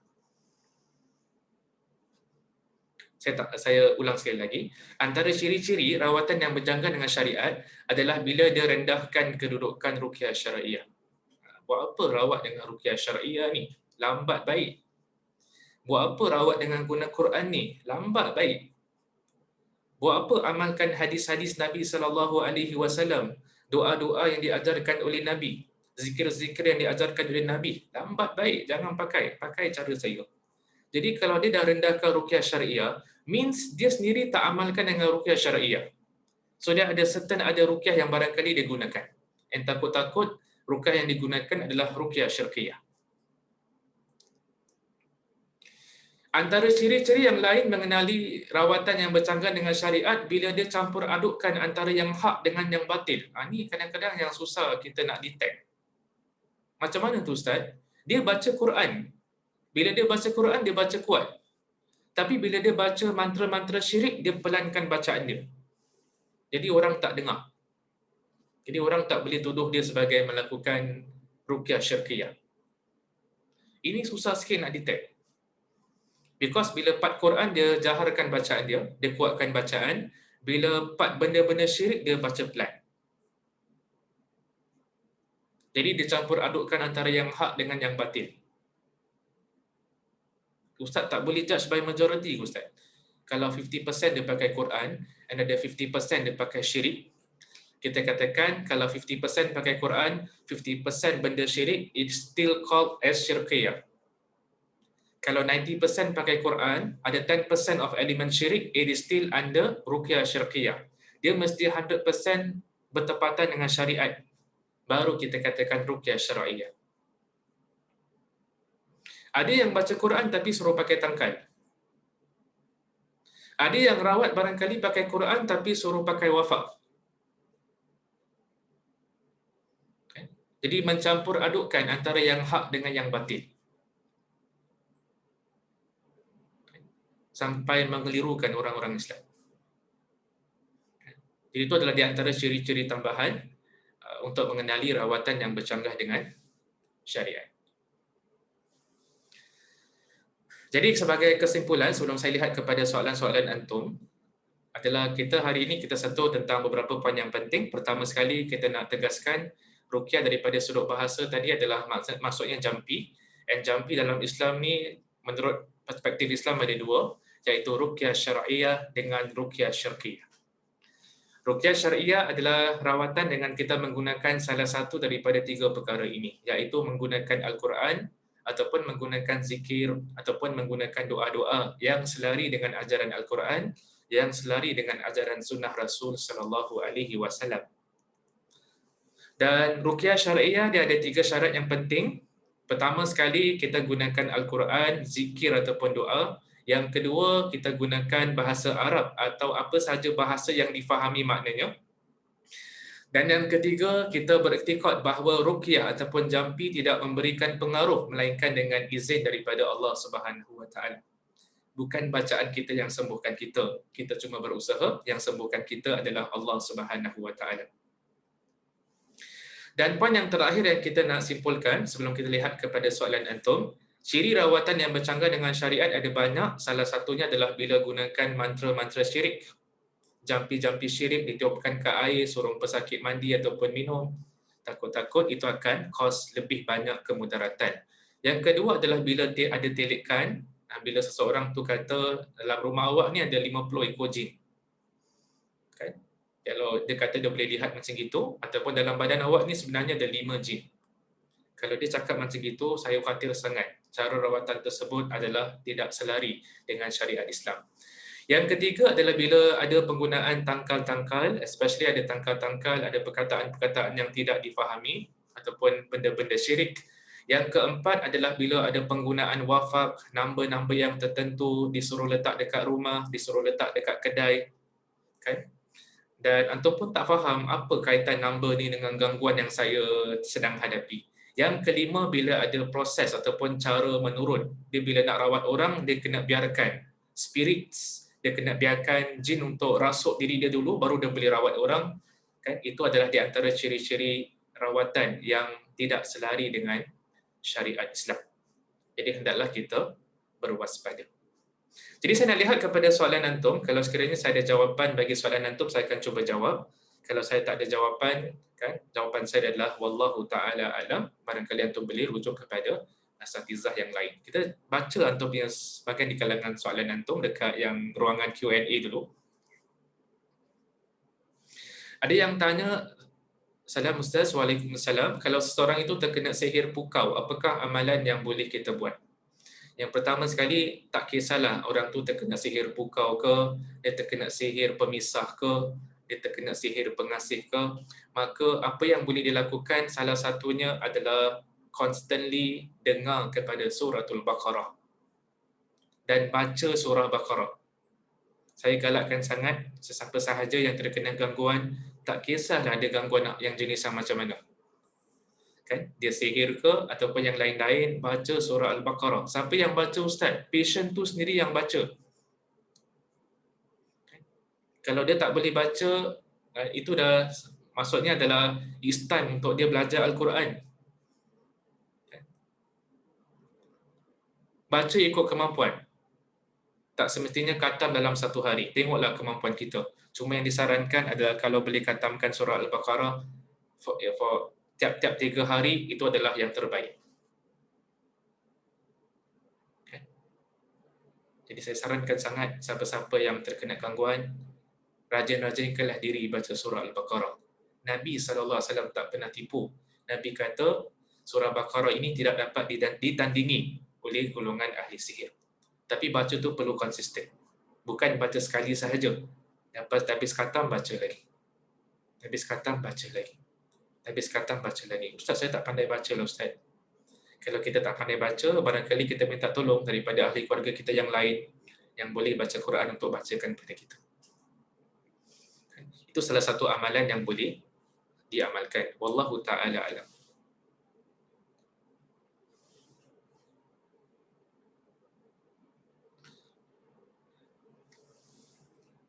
Ada yang tanya, adakah zikir pagi petang termasuk dalam ruqyah? Ruqyah tadi dia ada kaitan dengan jampi. Jampi yang kita masukkan kebiasaannya adalah jampi ketika mana kita merawat satu penyakit lah.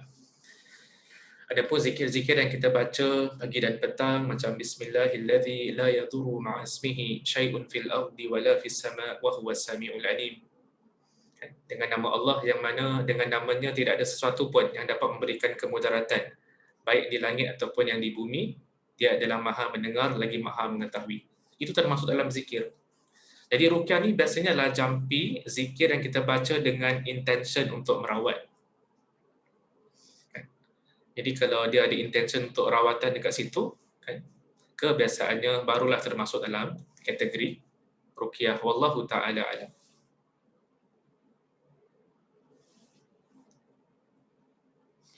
Ada yang tanya, Ustaz, kalau nama example Nur ditulis di necklace, ni termasuk tamimah ke tidak?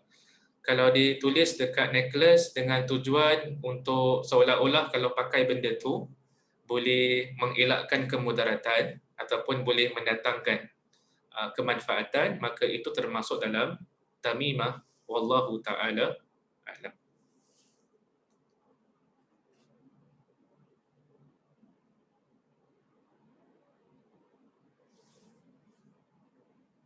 Ada yang tanya, Ustaz, adakah taubat kita diterima since it is mentioned that semua dosa diterima taubatnya kecuali syirik. For example, we seek rawatan thinking that it is okay, but only find out later that it is against the Sharia, or we just follow certain practices, culture or superstition blindly before this. Kita katakan kalau kita terpanggil satu khidmat rawatan yang ada termasuk dalam ruqyah syirkiyah tanpa kita ketahui. Kita teras orang tersebut, kita pun guna dia punya khidmat, tapi bila dia dah rawat, kita dah belajar, baru kita tahu yang itu adalah ruqyah syirkiyah. Jadi adakah taubat kita diterima? Kita katakan insya-Allah kalau antum bertaubat dengan sebenar-benarnya kepada Allah Subhanahu Wa Taala, pintu taubat Allah adalah amat luas. Insya-Allah diterima oleh Allah, tapi dengan satu syarat, kalau kita pernah ambil benda-benda yang ada unsur syirik daripada orang tersebut, hendaklah dihapuskan. Kalau orang tu pernah bagi kita tangkal, kalau orang tu pernah bagi kita wafak ataupun benda-benda syirik yang lain, salah satu syarat taubat adalah kita kena betul-betul tinggalkan perbuatan itu. Jadi kalau kita pernah terambil, hendaklah kita hapuskan benda tersebut. Salah satu cara nak hapuskan adalah kita bakar benda tersebut. Sebelum kita bakar, kita baca dulu doa pelindung. Bismillahilladzi la yadurru ma'asmihi syai'un fil ardi wala fis sama' wa huwas samiul alim. Wallahu ta'ala a'lam.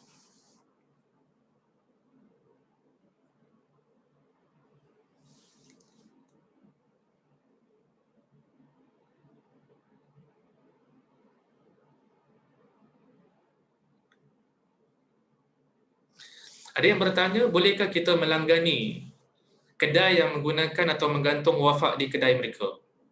Okay. Good question. Habis Ustaz, kalau kedai orang-orang Islam pakai wafak, adakah itu membuatkan dia punya makanan jadi haram? Kan kita mengatakan, kat sini ada two separate issues. Kalau makanan dia makanan yang halal, ingredient yang halal, cara buat dia adalah halal, maka makanan tu halal. Okay. Walaupun dia pakai wafak. Adapun perbuatan dia pakai wafak itu antara dia dengan Allah. Itu yang haram. Macam samalah kalau kita pergi kedai, ada sebahagian kedai orang-orang yang bukan Islam, kan? Dia jual makanan yang halal certified. Kan? Yang memang halal. Tapi kita tahu yang orang ni dia daripada agama yang lain. Yang barangkali agamanya mengajarkan benda-benda syirik. Adakah because of dia bekerja dekat situ membuatkan makanan dia tukar status? Contohlah, jadi tak halal because of orang yang jual tu mengamalkan benda-benda yang syirik? Kita katakan tidak. kita mengatakan kalau makanan dia memang halal in terms of ingredients, in terms of cara dia buat makanan tersebut daripada awal sampai akhir, makanan dia halal. Cuma perbuatan orang tu menggunakan wafak itu yang diharamkan, itu yang dilarang. Wallahu ta'ala a'lam.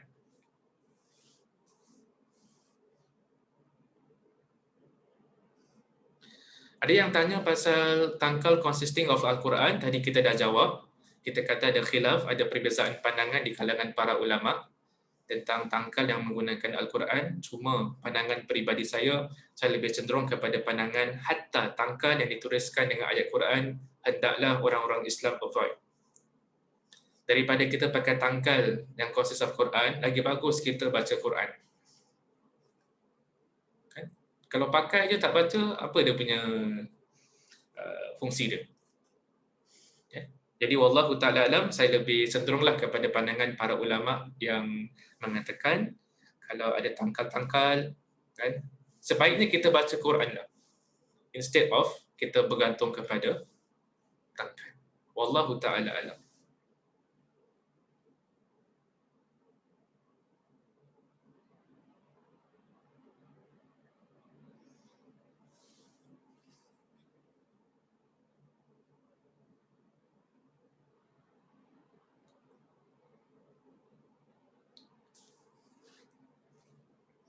Ada yang tanya, Ustaz, kalau ayat Al-Quran di mix around, is ruqyah syirik? Kalau mix around hadis-hadis doa, is it okay? Macam doa-doa we join dengan the doa bit here and there. Saya tak pastilah macam mana exactly yang dimasukkan.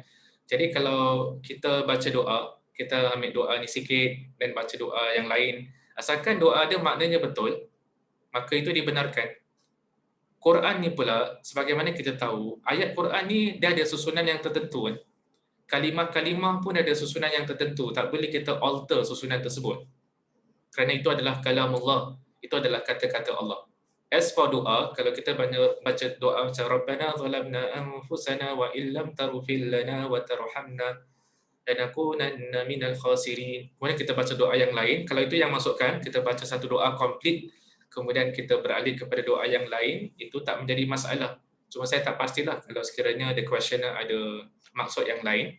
Wallahu ta'ala alam. Ada yang tanya bagaimana pula dengan ruqyah dengan menggunakan recording Al-Quran. Si pesakit dia dengar kepada recording Al-Quran dekat YouTube, kan? Maka boleh ke tidak? Kita katakan boleh. Kan? Jadi ruqyah ni bukan sahaja dibaca, boleh juga didengar. Tak kisahlah dia nak gunakan loudspeaker ke, dia nak gunakan earpiece ke, kerana lantunan ayat Quran ni dia ada kesan especially kepada golongan jin-jin yang mengganggu. Jadi boleh juga kita mendengar kepada recording Al-Quran. Cuma yang lebih baik adalah kalau si pesakit itu sendiri yang boleh melantunkan, membaca ayat-ayat Al-Quranul Karim. Wallahu ta'ala alam.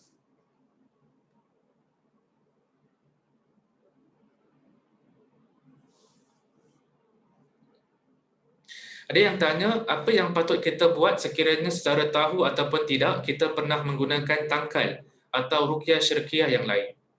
Soalan yang baik. Pertama sekali kita kena buat, kita kena beristighfar kepada Allah Subhanahu Wa Taala, minta ampun kepada Allah Subhanahu Wa Taala, kita bertaubat kepada Allah Subhanahu Wa Taala.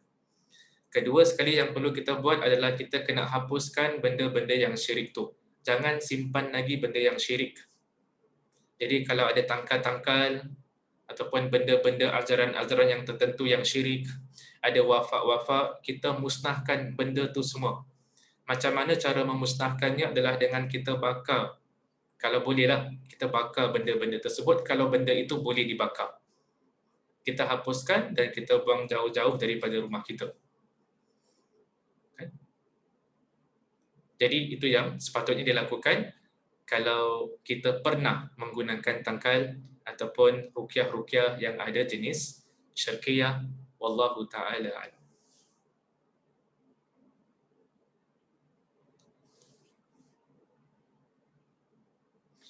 Ada yang tanya, Ustaz, macam mana kita nak tahu kalau kita kena gangguan, macam kena sihir, is there a way to find out? Ada caranya.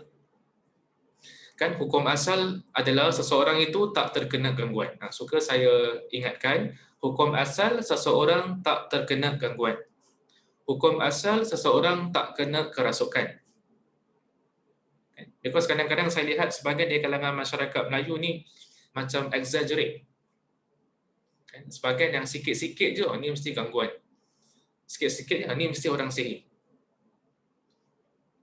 Kadang-kadang orang tak sihir kita pun. Kadang-kadang kes gangguan yang kita alami is not because of orang sihir kita. Kadang-kadang kes gangguan yang kita alami adalah because kita melakukan benda syirik. Kita simpan tangkal, kita simpan wafak, yang bila ada benda syirik kat rumah, dia mengundang golongan jin dan syaitan untuk mengganggu rumah kita. Golongan syaitan especially suka kepada benda-benda syirik. Tapi macam mana nak tahu Ustaz yang orang tu terkena gangguan? Salah satu caranya adalah kita kena mintalah ahli keluarga kita untuk bacakan Quran dekat kita.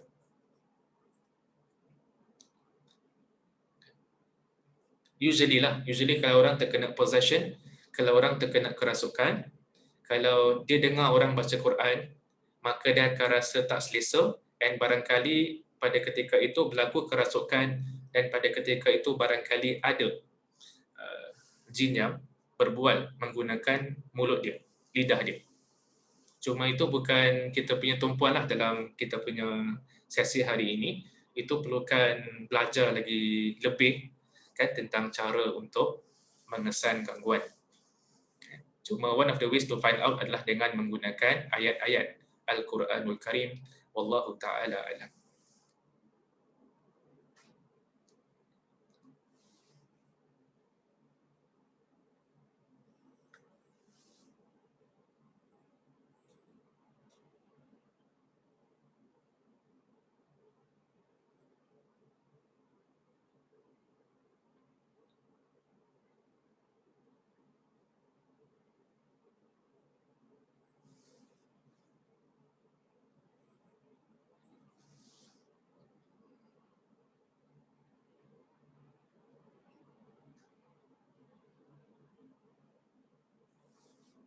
Ada yang bertanya, Ustaz, jadi bila dirawat, pesakit mengalami kerasukan, itu tiada syirik. Yang syirik ialah apabila Rocky sengaja membuat seseorang itu mengalami kerasukan.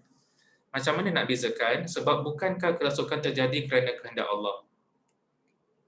Allah Ta'ala alam apa yang cuba disampaikan kat sini. Cuma kita nak kongsi dengan antum. Orang kalau memang kena kerasukan, jin tu memang dah dekat dalam badan dah. Cuma dia tak zahirkan.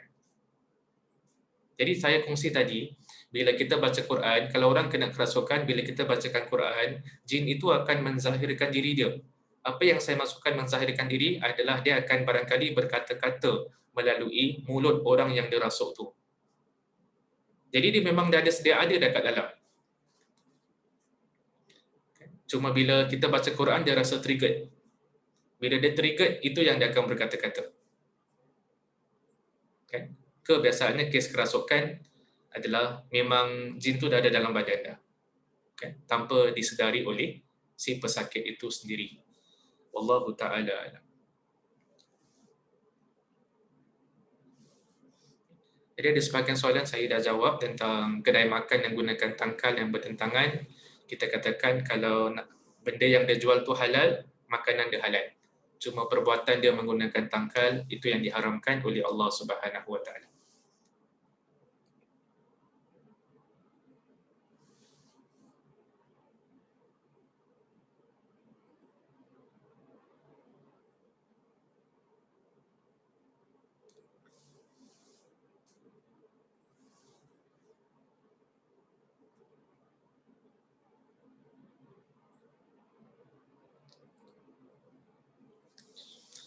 Ada yang berkata, bagaimana jika ahli keluarga yang gantung tangkal di rumah?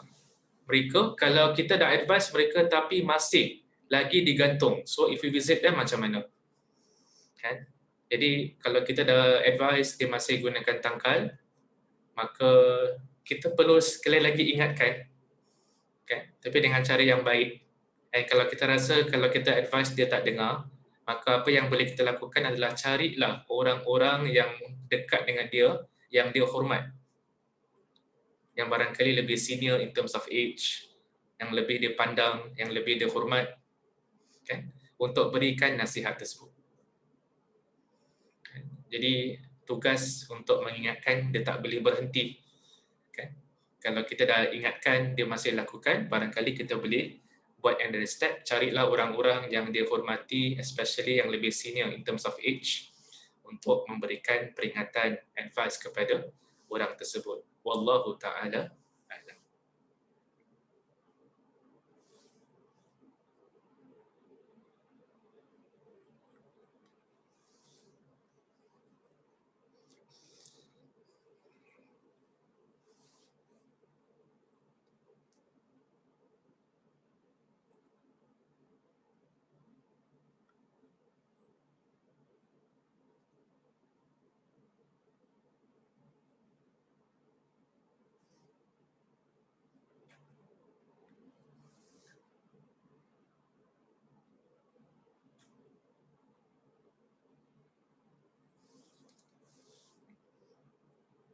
Ada yang tanya dekat ruangan chat box, Ustaz tolong jelaskan apakah penggunaan tali putih atau kuning, apakah itu tangkal juga?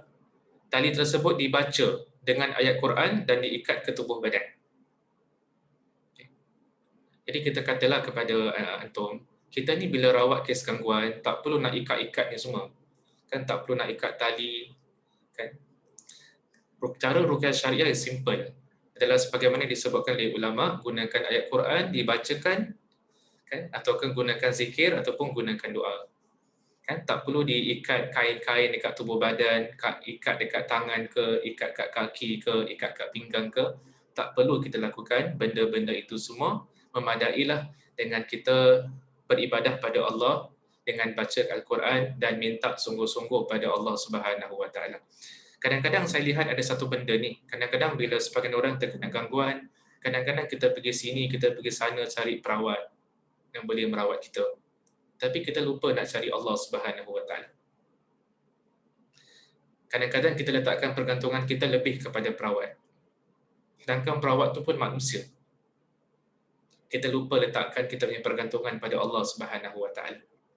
Kita lupa akan firman Allah Subhanahu Wa Taala, wa idza sa'alaka 'ibadi 'anni fa inni qarib ujibu da'watad da'i idza da'an falyastajibu li wal yu'minu bi la'allahum yarshudun. Apabila hamba-hambaku bertanya kepada kamu wahai Muhammad berkaitan dengan diriku, katakanlah kepada mereka yang aku ni dekat. Allah ni dekat. Aku mengabulkan permohonan mereka kalau sekiranya mereka bermohon kepadaku. Kita lupa kadang-kadang akan hadis Nabi SAW, Inna Allah hayyun karimun. Allah yang maha hidup, yang maha pemurah. Rasa malu apabila seseorang hamba itu angkat tangan kepada Allah Subhanahu Wa Taala, Allah rasa malu untuk tidak mengabulkan permohonan hamba tersebut. Kadang-kadang kita lupa akan hadis Nabi SAW yang berkaitan dengan kelebihan sepertiga malam yang terakhir. Yang mana pada sepertiga malam yang terakhir Allah bertanya, siapakah di kalangan hamba-hamba yang nak minta ampun, Allah ampunkan. Siapa di kalangan mereka yang ada hajat, maka akan dipenuhi hajat tersebut. Jadi suka saya ingatkan kepada antum, walaupun tak salah untuk kita jumpa para perawat yang ada menawarkan khidmat ruqyah syariah, cuma saya nak ingatkan juga, kita pun sebenarnya boleh battle, kita pun boleh lawan all this gangguan dengan kita letakkan pergantungan kita sungguh-sungguh pada Allah Subhanahu Wa Taala. Kita rendahkan hati kita dengan serendah-rendahnya di depan kebesaran Allah Subhanahu Wa Taala. Jadi itu yang saya ingatkanlah. Dan kalau bagi kes mana-mana kes gangguan, antara benda yang saya suka ingatkan, lazimkan baca suratul Baqarah. Baca surah Baqarah consistently. Jangan kasih can. Baca surah Al-Baqarah. You will see the difference. Jangan baca sekali, baca berulang-ulang kali. Baca surah Al-Baqarah. Mudah-mudahan Allah Subhanahu Wa Taala gunakan kesembuhan kepada kalau sekiranya ada yang terkena gangguan. Wallahu ta'ala a'lam.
Ada yang tanya, apa pandangan Ustaz tentang menggantung 3 kul ataupun ayat kursi di rumah atau ayat 1000 dinar?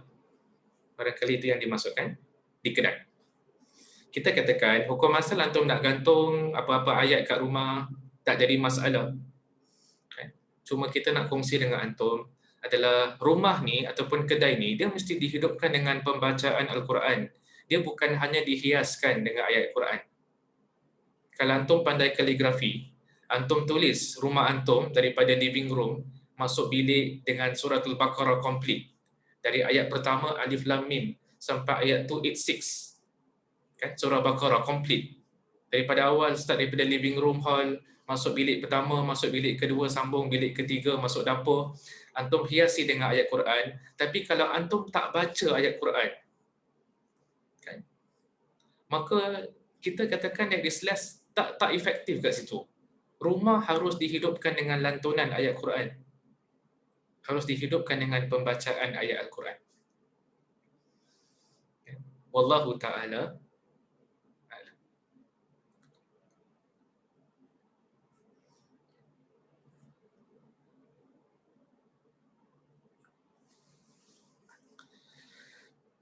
Jadi saya rasa pada hari ini saya nak berpada setakat di situ. Saya minta maaf lah kalau ada sebahagian soalan ni saya tidak menjawabnya because of kecetikan ilmu saya.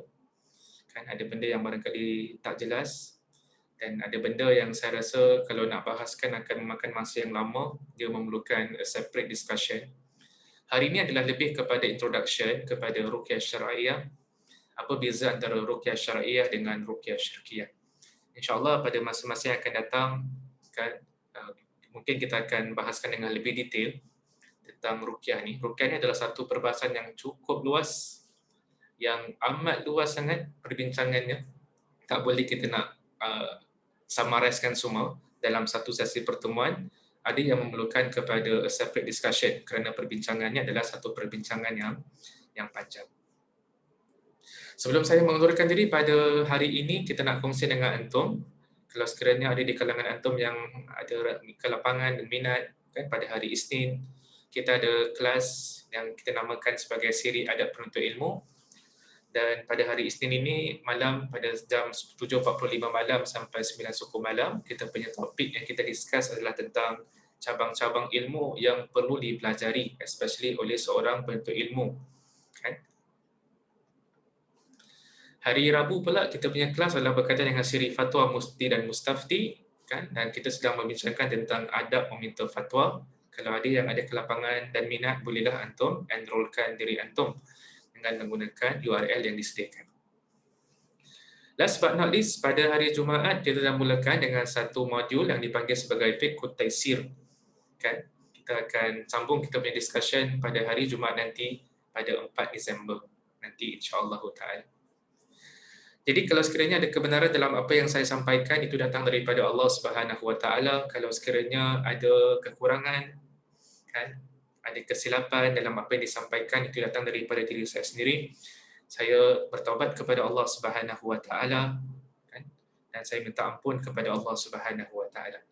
Kita tutup dengan tasbih kafarah. Subhanakallahumma wa bihamdika asyhadu an la ilaha illa anta astaghfiruka wa atubu ilaik. Sekian, Assalamualaikum warahmatullahi wabarakatuh. Terima kasih semua.